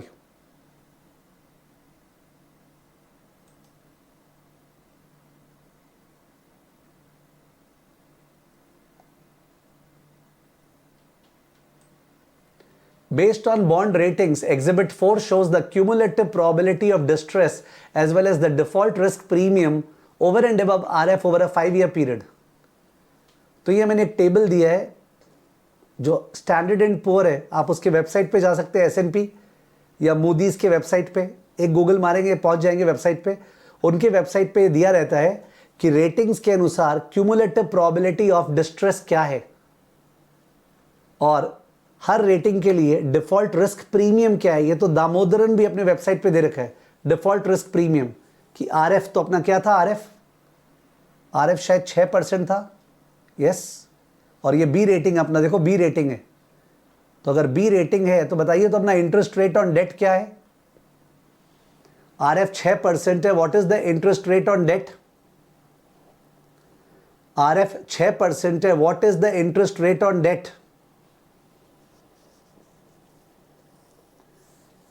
what is the interest rate on debt? अभी तक जवाब नहीं आया। प्रकुल, संयम, अंकित गुप्ता का जवाब आया, एकदम करेक्ट है। Pratika correct. Interest rate on debt, Sanyam correct. 6 + 7 13%, 6 + 7 RF plus default risk premium. 6% तो गवर्नमेंट का यील्ड है और अपना 7% ज्यादा होगा। ठीक है, दिया हुआ बी रेटिंग का 7%, आप लोग को दिख रहा होगा। इनकेस किसी को नहीं दिख रहा है टेंशन की वजह से, तो ये रहा 7%, 6 + 7। नहीं खुशबू, इस पे मल्टीप्लिकेटिव मॉडल नहीं लगाते हैं। जो स्प्रेड होता है ना, यील्ड स्प्रेड, उस पे एडिटिव मॉडल लगता है। सर कभी मल्टीप्लिकेटिव कभी एडिटिव, मेरे को तो फ्रस्ट्रेशन हो रहा है। ऐसे नहीं होगा फ्रस्ट्रेशन होके। यू हैव टू रिमेंबर कहाँ पे एडिटिव मॉडल लगता है। इवन CAPM भी तो एडिटिव मॉडल है। RF plus RM minus RF into beta, बीच में प्लस है ना। तो बॉन्ड में भी जो RF है उस पर डिफॉल्ट स्प्रेड ऐड होता है, मल्टीप्लिकेटिव मॉडल नहीं होता। 13.42 नहीं एक्सेप्ट होगा। तुम सोचेगा ना मार्क्स दे देगा, नहीं देगा वो। You have to remember. तो 13% is the interest rate on debt. ठीक है, राइट नाउ। और what is the cumulative probability of distress? What is the cumulative probability of distress right now? What is the probability of distress right now? साफ साफ दिख रहा है वरना पूछता नहीं। What is the cumulative probability of distress right now? उस पे cumulative का मतलब मैंने बताया नहीं है, बता दूंगा, don't worry. What is the cumulative probability of distress right now? 24.04%। दिख रहा है आपको? कुछ करना ही नहीं, देखना है केवल। मैंने सम के साइज से हिलना नहीं है।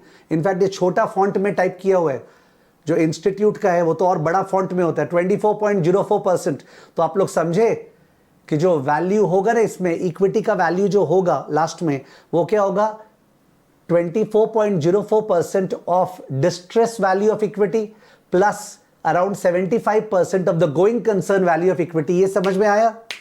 24.04% of the distress value of equity plus 75.96% of the going concern value of equity. Is it clear? Is it clear? 24.04% of the distress value of equity plus 75.96% of the going concern value of equity. Is it clear? Okay. Now the point is that सही cumulative का मतलब क्या है? Now I am telling you, मेरे को लगता है ये दिया रहेगा, तो इसका मतलब मैं समय वेस्ट कर रहा हूं अगर इसके बारे में बोल रहा हूं तो. बट डर तो लगता है, डर तो लगता है, और जो बताना है वो एकदम इजी है. तो इन दैट केस ये नहीं बताएं कि बताएं, नहीं बताएं मतलब सब हम लोग मान रहे हैं ये दिया रहेगा, और बताएं का मतलब कुछ अलग दिया रहेगा और ये निकालना पड़ेगा. It's not that I am wanting, मैं जानता हूं सब जन हाँ बोलेंगे तो बताने का मन हो रहा है, but the point is that I am afraid. Okay, तो सुनिएगा प्लीज. सपोज किसी स्टूडेंट का सीए फाउंडेशन में फेल होने का चांस 20% है, इंटर में फेल होने का चांस 15% है, और फाइनल में फेल होने का चांस 10% है. किसी स्टूडेंट का फाउंडेशन में फेल होने का चांस 20%, एक पर्टिकुलर स्टूडेंट है, इंटर में 15% है और फाइनल में 10% है. तो अगर मैं पूछूं what is the probability that वो फाउंडेशन इंटर फाइनल तीनों एक बार में निकाल लेगा, व्हाट इज द प्रोबेबिलिटी कि वो फाउंडेशन इंटर और फाइनल फर्स्ट अटेम्प्ट में निकाल लेगा? Please answer please.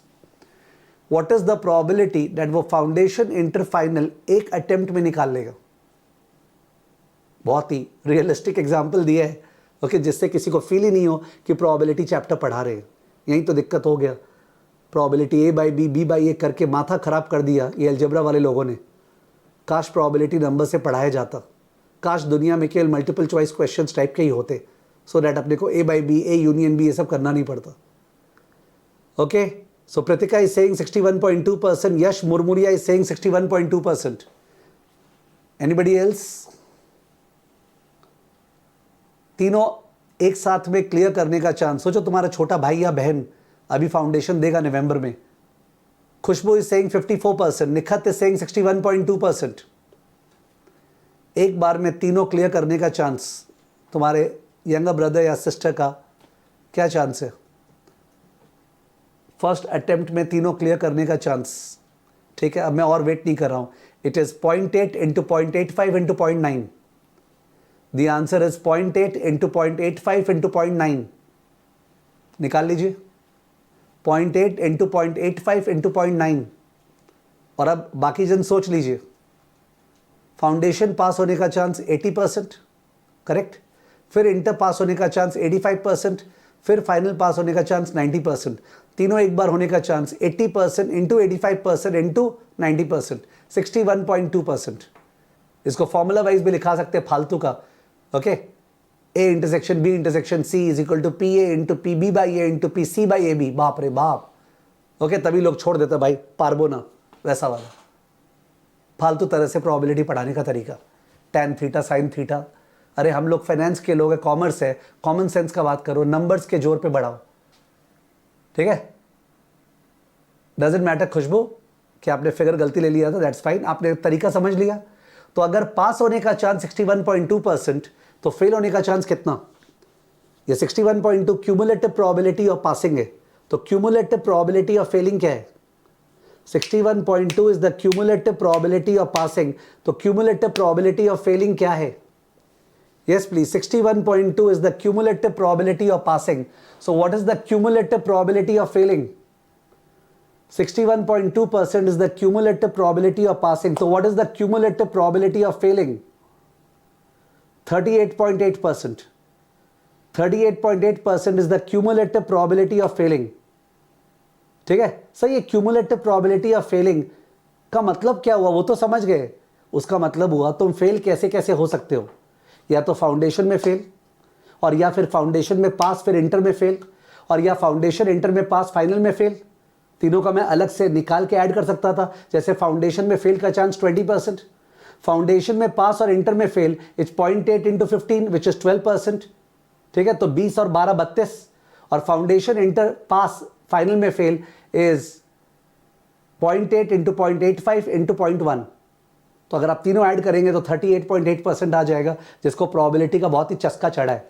ठीक है, कि वैसे भी चेक करेंगे तो फाउंडेशन में fail 20, foundation pass inter fail is 0.8 into 15 12 32 हो गया, और foundation inter pass final fail वो निकालेंगे ऐड करेंगे 38.8 आ जाएगा।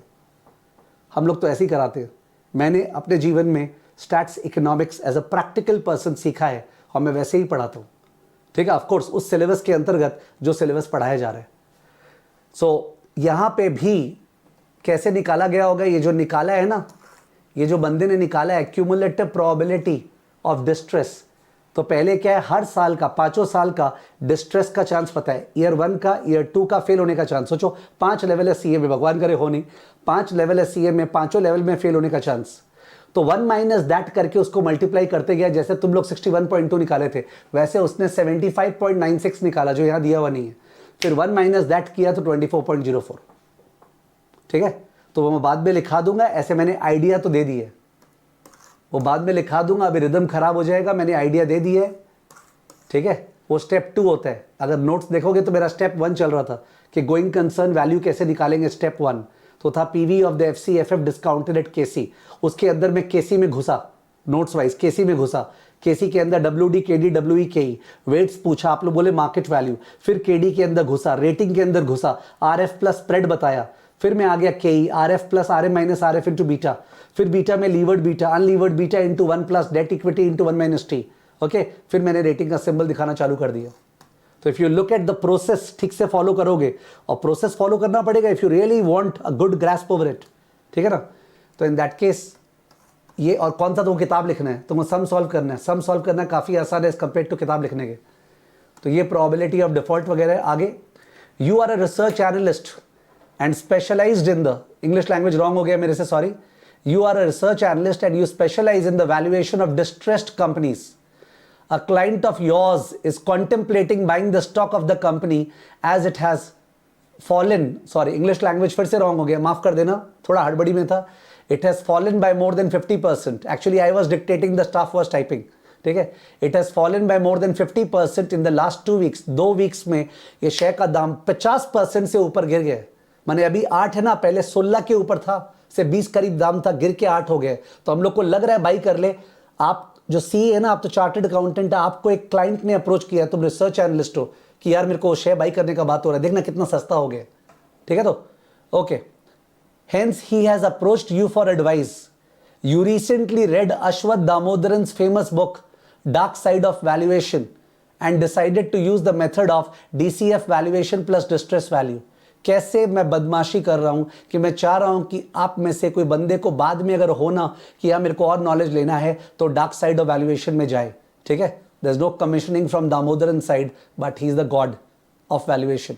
Okay, there never was a person like that, there never will be a person like that. People like me are not even 1% of what he is. Okay, anyways, value of equity is equal to going concern value into 1 minus probability of distress plus distress sale value of equity into probability, वो तो हम लोग को पता ही है। Okay, आगे, for the purpose of estimating going concern value use the following। अब ये ठीक से पढ़ते हैं क्योंकि इसके अंदर FCFF का बात होगा, ध्यान से देखिएगा। टेक अ 5 year horizon, बोल दिया है सम को लेते समय 5 साल मानना। ठीक है, 5 साल का table. Revenue is expected to fall by 5% per annum for the next 2 years, stay flat for the 3rd year and grow by 3% for the 4th year, then stabilize at 7% per annum from the 5th year onwards। बहुत ही आसान है। Revenue दिया हुआ था last year का, दिखा दूं? ये रेवेन्यू दिया हुआ था लास्ट ईयर का, देख लीजिए। रेवेन्यू क्या था? 12,000। अब वो बोल रहे हैं 12,000 को फर्स्ट ईयर 5% से गिराना है, फर्स्ट और सेकेंड ईयर। तो 12,000 इंटू 0.95, वो जो आया इंटू 0.95। मैंने तो एक्सेल में सब कुछ कर लिया था, बाद में मैंने क्वेश्चन बनाया है। मैं एक्सेल में करते गया था, फिर क्वेश्चन बनाया मैंने। ठीक है, तो 12,000 इंटू 0.95, फिर जो आया दैट इंटू 0.95, तो निकल गया अपना 2 साल का। उसके बाद फ्लैट है थर्ड ईयर, तो जो सेकेंड ईयर वही थर्ड ईयर, फिर ग्रो बाय 3% तो इंटू 1.03 फोर्थ ईयर, फिर ग्रो बाय 7% तो इंटू 1.07। लिख के हमने नहीं किया, पर आपको दिख रहा है कि सर रेवेन्यू तो निकाल लेंगे, प्लीज बताइए यस और नो। 12,000 का रेवेन्यू था, रेवेन्यू आप 5 साल का निकाल लेंगे तो 12,000 का रेवेन्यू था, रेवेन्यू आप 5 साल का निकाल लेंगे ना, ऑब्वियस है। ओके, पूछना ही बेकार बात है ये। उसके बाद operating margin will fall to 3%। If you remember, अपना ऑपरेटिंग मार्जिन 5% था। I am just showing you, अपना ऑपरेटिंग मार्जिन दिख रहा है 5% था। 12,000 का 5%, 600 EBIT। तो बोल रहा है वो जो बढ़िया वाला CEO आएगा ना, वो कंपनी को जब वर्कलोड को हटाएगा, बहुत सारे डिविजन शट करेगा, तो एक बार तो गड़बड़ होना है, एक बार अपना मार्जिन गिरेगा, 3% हो जाएगा। मैंने सोच सोच के बनाया figures, I have not given random figures की understand, I have given with a story. तो operating margin will fall to 3% for the first 2 years, 4% for the third year, you turn सुधर रहा है, 5% फॉर द फोर्थ ईयर और सुधरा, and 6% from the fifth year onwards for ever. तो operating margin they दिया, तो revenue into operating margin EBIT आ गया, revenue into operating margin EBIT आ गया अपना। Is it fine? प्लीज बोलिएगा, लिख के कर लेंगे, don't worry. Revenue into operating margin अपना EBIT आ गया, बोलो प्लीज।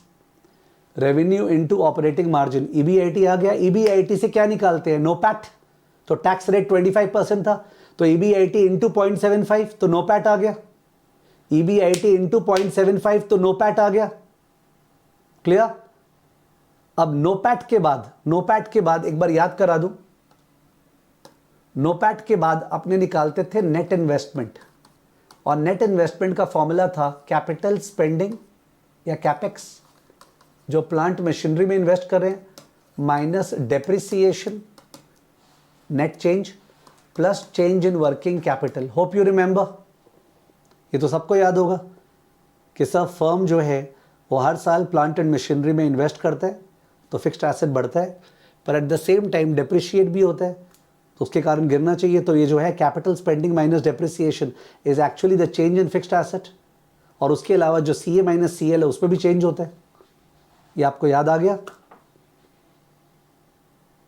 जब प्रोजेक्ट मैनेजमेंट करते हैं ना कैपबज, तब तो ये शुरू में लगता है जीरो में, नया प्लांट और वर्किंग कैपिटल, बाद में नहीं लगता, बाद में केवल कैश फ्लो आता है, CFAT।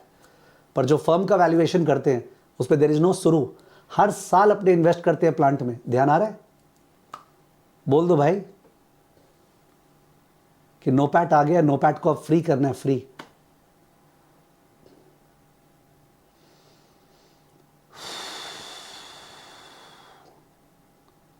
यस प्लीज, वेट कर रहा हूं। यस बोल रहे, क्लियर, ओके। नाउ यहां पे मैंने क्या किया इस सम में, और पहले तो इससे पूछ रहा हूं कि ये जो अपना CEO है, ये कंपनी को छोटा कर रहा है, तो ये नया नया प्लांट जोरों से खरीद रहा है या बेच रहा है? जो एसेट्स है कंपनी का, तुम्हारे ख्याल से ये और खरीद रहा होगा? Is he growing, becoming big, megalomania, और is he shrinking, becoming small? What do you think? Is he growing big? Megalomaniac? He is selling, sir. He is selling, disposing. So therefore, this part will be negative, पक्का से. And even this part will be negative. ये पूरा negative होगा शुरू में. तो negative अगर होगा और net investment negative है, तो is it a source of fund or a use of fund? अगर net investment negative है, तो पैसे लगा रहे हैं कि निकाल रहे हैं? अगर नेट इन्वेस्टमेंट नेगेटिव है, तो is it a source of fund और a use of fund? Negative net investment किया हुआ है हमने सम्स में, एक सम था, याद आ रहा है पूरा, एम्बिगुअस सम था ICI RTP का, उसमें negative working capital negative change हो रहा था। सोर्स और यूज, पैसा आ रहा है कि पैसा जा रहा है? यस प्रतिका, खुशबू, संयम, पैसा निकाल रहे, आ रहा है sir, you source of fund है, पैसा आ रहा है, तो ये नेगेटिव में आएगा, तो नो पैट में से नेगेटिव नेगेटिव लेस करेंगे तो ऐड हो जाएगा ना। नो पैट में से माइनस ऑफ माइनस क्या होगा? ऐड हो जाएगा। समझ गए? अच्छा काम कर रहा है ये आदमी। Okay, source. ना मैंने क्या किया है सिंप्लिसिटी पर्पस के लिए और दामोदरन का एग्जाम्पल देखते हुए मैंने इसमें रेट ले लिया। रेट, इसको बोलते हैं री इन्वेस्टमेंट रेट। क्या बोलते हैं? री इन्वेस्टमेंट रेट। अच्छा ही है, बिकॉज पहले अपने री इन्वेस्टमेंट रेट क्लास में यूज़ नहीं किए। री इन्वेस्टमेंट रेट अगर से 4% है, इसका मतलब सर जो नोपैट जो भी आया उसका 4% री इन्वेस्ट होगा, 96% फ्री है। चीज़ समझो, री इन्वेस्टमेंट रेट मतलब यही जो रेड में दिया हुआ था, but as a percentage of NOPAT. जैसे वो होता है ना अपना अर्निंग्स में से रिटेंशन रेशियो, तो पता चलता है पे आउट रेशियो, है ना? तो वैसे ही री इन्वेस्टमेंट रेट एक तरह से रिटेंशन रेशियो है, तो पता चलता है फ्री कैश फ्लो डिविडेंड के लिए क्या बचा। It's sort of retention ratio, ठीक है, पर वो पैट पे होता है। ये नो पैट में से 4% री इन्वेस्टमेंट, तो 96% फ्री है, ठीक है। तो इसको बोलते हैं री investment rate. It's like retention ratio, ठीक है। तो जिससे पे आउट पता चल सके कि क्या बचा पूरे क्लेम होल्डर्स के लिए, सारे क्लेम होल्डर्स के लिए। तो मैंने री इन्वेस्टमेंट रेट शुरू में नेगेटिव दिया, बिकॉज शुरू में कंपनी श्रिंक कर रहा है, फिर पॉजिटिव दिया। देखिए मैंने क्या लिखा है, हैव अ लुक। री इन्वेस्टमेंट रेट आपको दिख रहा है, ये वाला पढ़ रहा हूं मैं। Reinvestment rate as a percentage of NOPAT would be -10% for year 1, यानी जो भी कमाएगा नोपैट उसका 10% री इन्वेस्ट और पैसा आ जाएगा। -5% फॉर ईयर 2, फ्लैट। ईयर 3 2% अब इन्वेस्ट करेगा। Year 4 4%, year 5 okay 2%, year 4 4%। कितना कंसिस्टेंट डेटा है। 4th year 5th year growth चालू हो गया था, ग्रोथ के लिए पैसा लगाना पड़ेगा, तो मैंने यहाँ पे री इन्वेस्टमेंट रेट पॉजिटिव दे दिया कि पैसा लग रहा है। समझ गए? तो नोपैट तुम्हारा आ गया था, सब जन याद करें। रेवेन्यू आ गया था, ऑपरेटिंग मार्जिन EBIT आ गया था, इंटू 0.75 नोपैट आ गया था। नोपैट में से ये री इन्वेस्टमेंट रेट लगाए तो क्या आ गया? FCFF। क्या आ गया? FCFF, free cash flow for the firm. Debt equity ratio market value based is forecasted to be 2 for year 1, 1.5 for year 2। मैंने पूछा था तुम लोग को, ये जो नया वाला CEO ये क्या करेगा? डेट इक्विटी रेशियो को कम करेगा कि इंक्रीज करेगा? तुम लोगों ने बोला था कम करेगा। यू ऑल सेड कि सर इसके आने से इक्विटी जो है संभलेगा, डेट रीपे होगा, जो पैसा आ रहा है ना उससे रीपे करेगा डेट, ठीक है, और इक्विटी जो है वो भी संभलेगा धीरे धीरे, तो डेट इक्विटी रेशियो गिरेगा। तो मैंने गिराया है कि डेट इक्विटी रेशियो 2 और रेटिंग B रहेगा। सेकेंड ईयर अपना रेटिंग BB हो जाएगा और 1.5 date equity ratio. Third year rating BBB हो जाएगा और 1.2 date equity ratio. Fourth year BBB हो जाएगा, फिर से BBB रहेगा 1.1, और लास्ट में अपना रेटिंग A होगा। तो I M increasing the rating. जैसे जैसे कंपनी सुधर रहा है वैसे वैसे उसका क्रेडिट रेटिंग बढ़ रहा है। Such a good thought. It's not that sir exam में ऐसे देगा क्या, but it's such a good thought, ठीक है, कि यस रेटिंग सुधरता है तो अकॉर्डिंगली कंपनी का जो डेट इक्विटी रेशियो कम होता है, कंपनी का स्प्रेड कम होता है, KD कम होता है, KE भी कम होता है, बिकॉज लीवर्ड बीटा कम होते जाएगा ना। लीवर्ड बीटा तो डेट इक्विटी का फंक्शन है, ठीक है। नेक्स्ट पेज में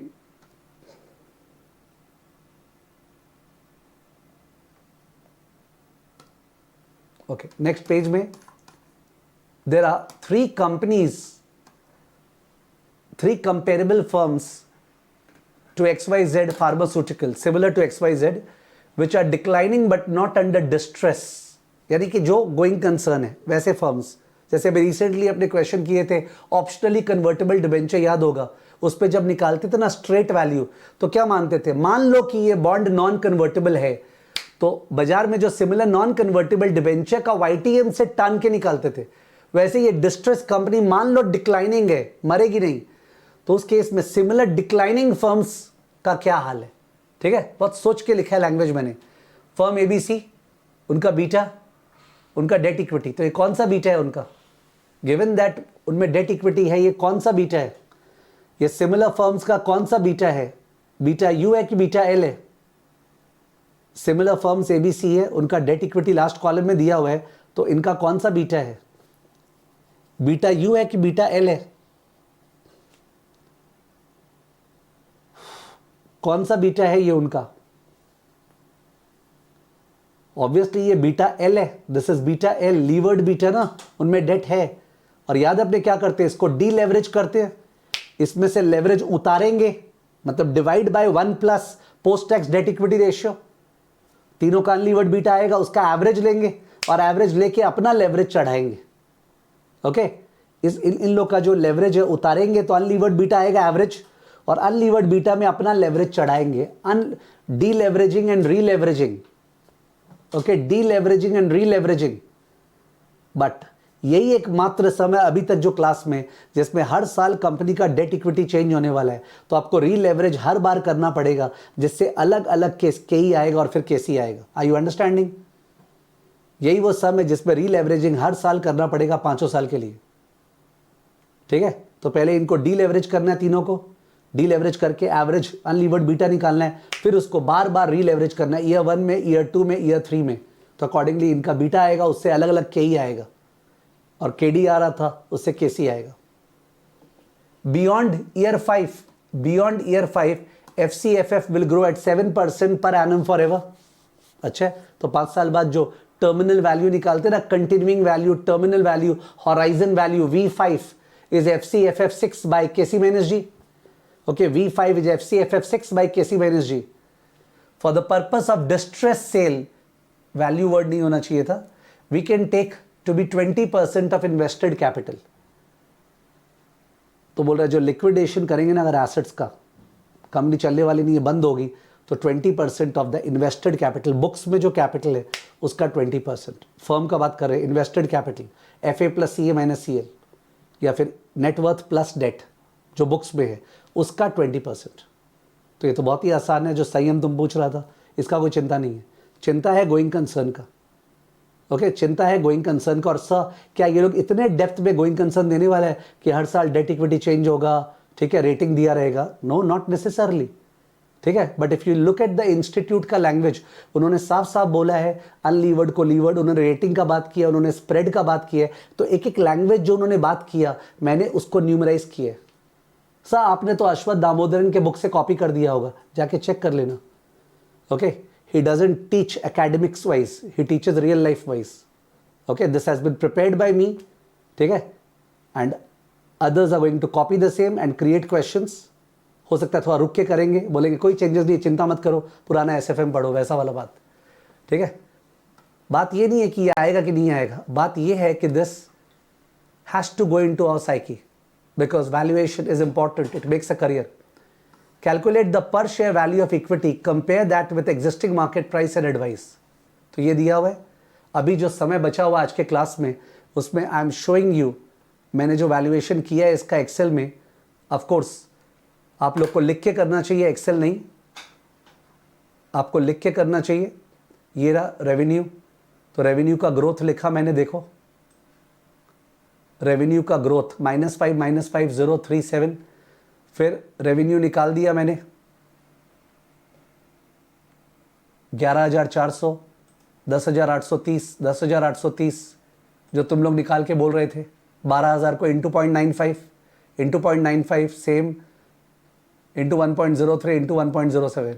ऑपरेटिंग मार्जिन मैंने दिया था सम में, ऑपरेटिंग मार्जिन लगा दिए तो क्या आ गया, EBIT, सारा फॉर्मूलाज यहाँ दिख जाएगा जब तुम लोग करोगे। मैं तो एक्सेल शेयर करूँगा ना, एक्सेल PDF सब शेयर करूँगा, ये आ जाएगा। उसके बाद नोपैट निकाल दिया इंटू 0.75, री इन्वेस्टमेंट रेट था तो री इन्वेस्टमेंट रेट यहाँ पे तो 257, 1 माइनस 0.1 तो 110% हो जाएगा ना सोर्स ऑफ फंड। तो देखो फ्री कैश फ्लो ज़्यादा है नोपैट से, ज़्यादा है नोपैट से, ठीक है, ऑलमोस्ट सेम है यहाँ पे अब कम है बिकॉज 418 में से 2% री इन्वेस्ट कर रहे हैं तो बचा 409, 537 में से 4% री इन्वेस्ट तो बचा 515। डेट इक्विटी रेशियो दिया था 5 साल का, उससे मैंने लीवर्ड बीटा निकाला। ओके, अनलीवर्ड बीटा कहाँ निकाला है, वो जो एकदम मुफ्त वाला पार्ट है ना अनलीवर्ड बीटा, वो मैंने यहाँ निकाला है। कहाँ निकाला है अनलीवर्ड बीटा, एक सेकेंड, ये रहा अनलीवर्ड बीटा। तो I calculated over here levered beta, debt equity, post tax debt equity, unlevered beta average 0.7652 आया। फिर 0.7652 जो है उसके हेल्प से उसको लेवरेज किया है, डेट इक्विटी दिया हुआ है। ठीक है, तो I have done the entire thing. अपने को 1 घंटा 40 मिनट हो गया। नाउ मैं क्या बोलते हैं, रिकॉर्ड करूंगा इसका सॉल्यूशन लिखित फॉर्म में, कि नहीं सर कॉपी पेन में लिख के कर रहे हैं, वो मैं रिकॉर्ड करूंगा पार्ट 2 ऑफ दिस क्लास पे, जो होमवर्क होता है ना पार्ट 2 ऑफ दिस क्लास में मैं रिकॉर्ड करूंगा इसको लिख के सॉल्व कराने वाला। मैं विश करता हूं कि काश किसी को वो रिकॉर्डिंग नहीं देखना पड़े और खुद से सॉल्व करे, एक्सेल से मैच करे, जिससे टाइम बचे, ठीक है। बट अगर किसी को देखना है कि सर के साथ साथ में करते हैं, सर भी तो कर रहे हैं लिख के, तो कर सकते हैं कैलसी वाइज, कोई इशू नहीं है। तो ये पूरा का पूरा वैल्यूएशन किया हुआ है अकॉर्डिंगली। मेरा वैल्यू आया 15.76, शेयर प्राइस 8 है, इट्स अंडर प्राइस्ड बाय। तो बहुत सारे जन के जहन में होता है ना कि डिस्ट्रेस कंपनी को बाय नहीं करना चाहिए, ऐसा बहुत सारा ज्ञान देते हैं। Damodaran believes that, saying that मैं इस स्टॉक को कभी बाय नहीं करूंगा या इस स्टॉक को हमेशा बाय करूंगा, like Saurabh Mukherjee, is something which goes against the spirit of valuation. Valuation का मतलब क्या है कि हम लोग एक वैल्यू निकालते हैं, प्राइस से कंपेयर करते हैं। अगर प्राइस कम है तो we should be buying it, price ज़्यादा है we should be selling it, ठीक है। तो अकॉर्डिंगली जानबूझ के मैंने वैसा फिगर्स लिया कि जिससे इसका बाई आए, ठीक है। तो आपको सुझाव क्या है कि आप ये एक्सेल के बजाय कॉपी चालू करो, गंदा करो, उसको सॉल्व करो, सॉल्व द एंटायर क्वेश्चन, ठीक है। क्वेश्चन अभी शेयर कर रहा हूँ टेलीग्राम पे मैं और ड्राइव पे भी शेयर कर रहा हूँ। Share, solve the entire question, then बीच बीच पे चेक एक्सेल से मैच हो रहा है कि नहीं हो रहा है, ओके। एंड काश आपको मेरा वीडियो नहीं देखना पड़े जिसमें मैं लिख लिख के सॉल्व किया हो, बिकॉज अगर लिख के सॉल्व नहीं करूंगा तो कोई ना कोई बोलेगा यार ये तो एक्सेल पे दिखा दिया। 1 घंटा 40 मिनट लग गया। क्या डिस्ट्रेस कंपनी का वैल्यूएशन खत्म हो गया? नहीं, डिस्ट्रेस कंपनी के वैल्यूएशन में 4 मेथड्स था, दिखा दे प्लीज। डिस्ट्रेस कंपनी के वैल्यूएशन में 4 मेथड था।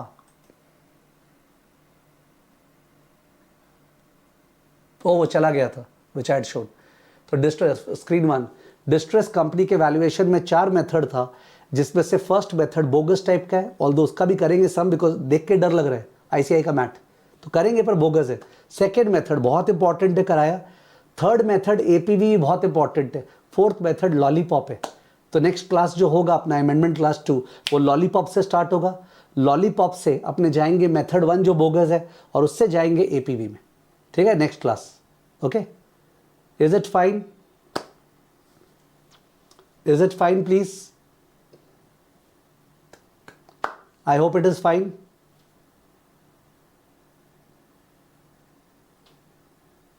Ankit Gupta must have heard the term discounting, lack of liquidity or control is not relevant in SFM. ठीक है? Let's talk about the stuff that comes on the way.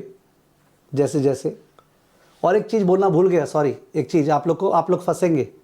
एक चीज बताओ तो, एक बार रिसेंटली किए थे अपने, अच्छा हुआ टाइम मिल गया बोलने का, रिसेंटली किए थे अपने, आपको याद होगा। अगर कोई कैश फ्लो सेकेंड ईयर में रहता है, कैश फ्लो से 1000 और उसका पीवी निकालना है, और आपको F12 और R01 दिया हुआ है, तो अपने पीवी कैसे निकालते हैं, याद है क्या? अगर सेकेंड ईयर में कैश फ्लो है और उसका पीवी निकालना है, और अपने को 1 ईयर का रेट और सेकेंड ईयर का रेट दिया हुआ है, 2 ईयर का स्पॉट रेट नहीं, सेकेंड ईयर का फॉरवर्ड रेट दिया हुआ है, तो कैसे निकालते हैं? रिसेंटली किया था हमने बॉन्ड वैल्यूएशन में, याद है क्या? Yes please.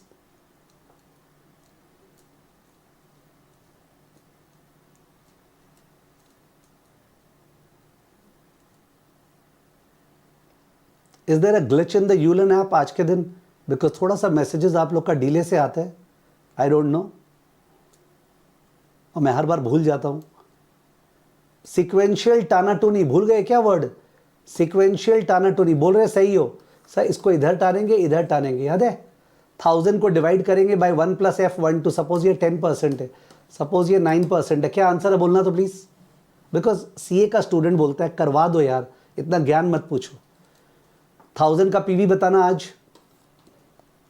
आंसर बताना please, answer.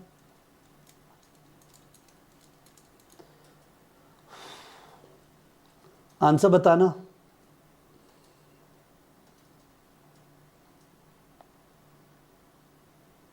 $834.02 Bablu is saying, 834.02 यश, तो करेक्ट ही होगा 834.02 या 03 आंसर है, ठीक है। तो 1000 को डिवाइड बाय 1.1 करते हैं, फिर divide by 1.09 sequential टानाटोनी।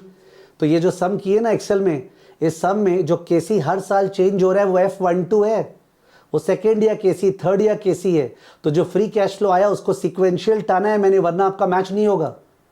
First year का इजी टानना था, सेकेंड ईयर वाले को सेकेंड ईयर और फर्स्ट ईयर दोनों केसेस से हटाना, थर्ड ईयर वाले को थर्ड सेकेंड फर्स्ट तीनों से हटाना, फोर्थ वाले को फोर्थ थर्ड सेकेंड फर्स्ट चारों से हटाना, फिफ्थ वाले को fifth fourth third second first पांचों से हटाना।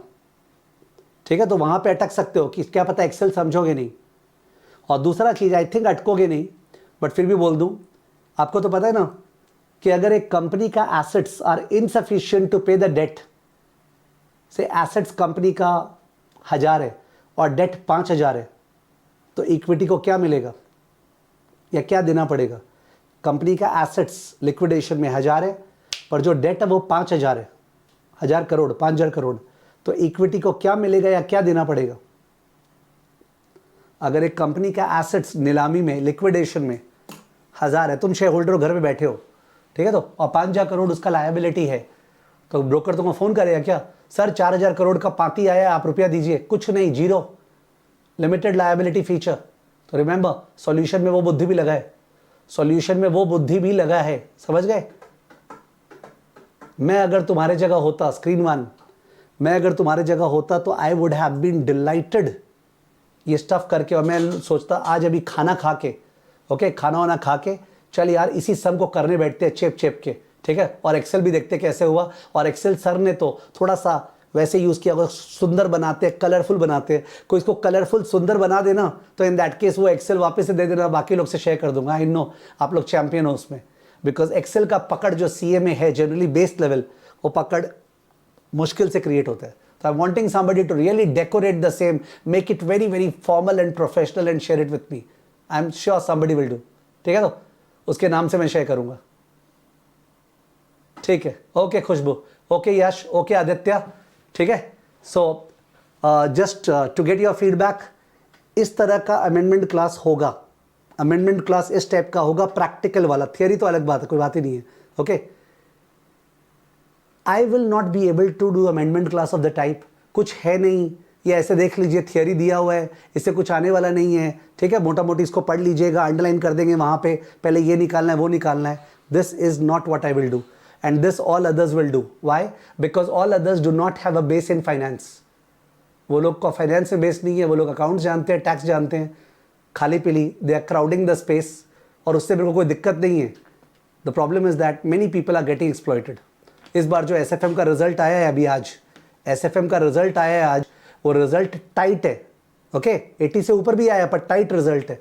उसका रीजन क्या है? लास्ट में सब जन आजकल, ओके, वो शॉर्ट वीडियोस जो यूट्यूब पे होता है ना सम सॉल्विंग का, केवल वो देख के चल जाते हैं, जो कॉपी था गीता था, वो भगवत गीता को भूल जाते हैं, and they are after shortcuts, ठीक है।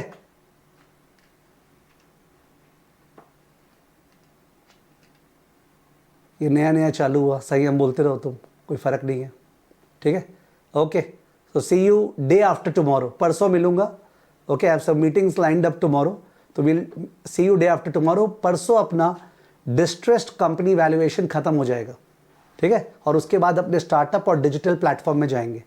ये वाला क्लास यूट्यूब पे अपलोड होगा तो सबको इजीली मिल जाएगा, जो बाकी यूट्यूबर्स हैं औकात पता चल जाए उनको, और जो बाकी क्लास है वो ऑब्वियसली यूट्यूब पे अपलोड नहीं होगा, तो वो लोग कैसे न कैसे इनरोल करके या किसी स्टूडेंट का आईडी शेयर करके, ठीक है, वैसे देखना चाहेंगे। देख लो जिससे बाकी लोग का ही भला हो, पर प्लीज़ देख के तो कम से कम जोश ला के अच्छे से पढ़ा देना, ठीक है। जैसे मैं दामोदरन का नाम ले रहा हूँ, what is the problem if you don't have level and straight away give credit where credit is due. Anyways, thank you, bye bye.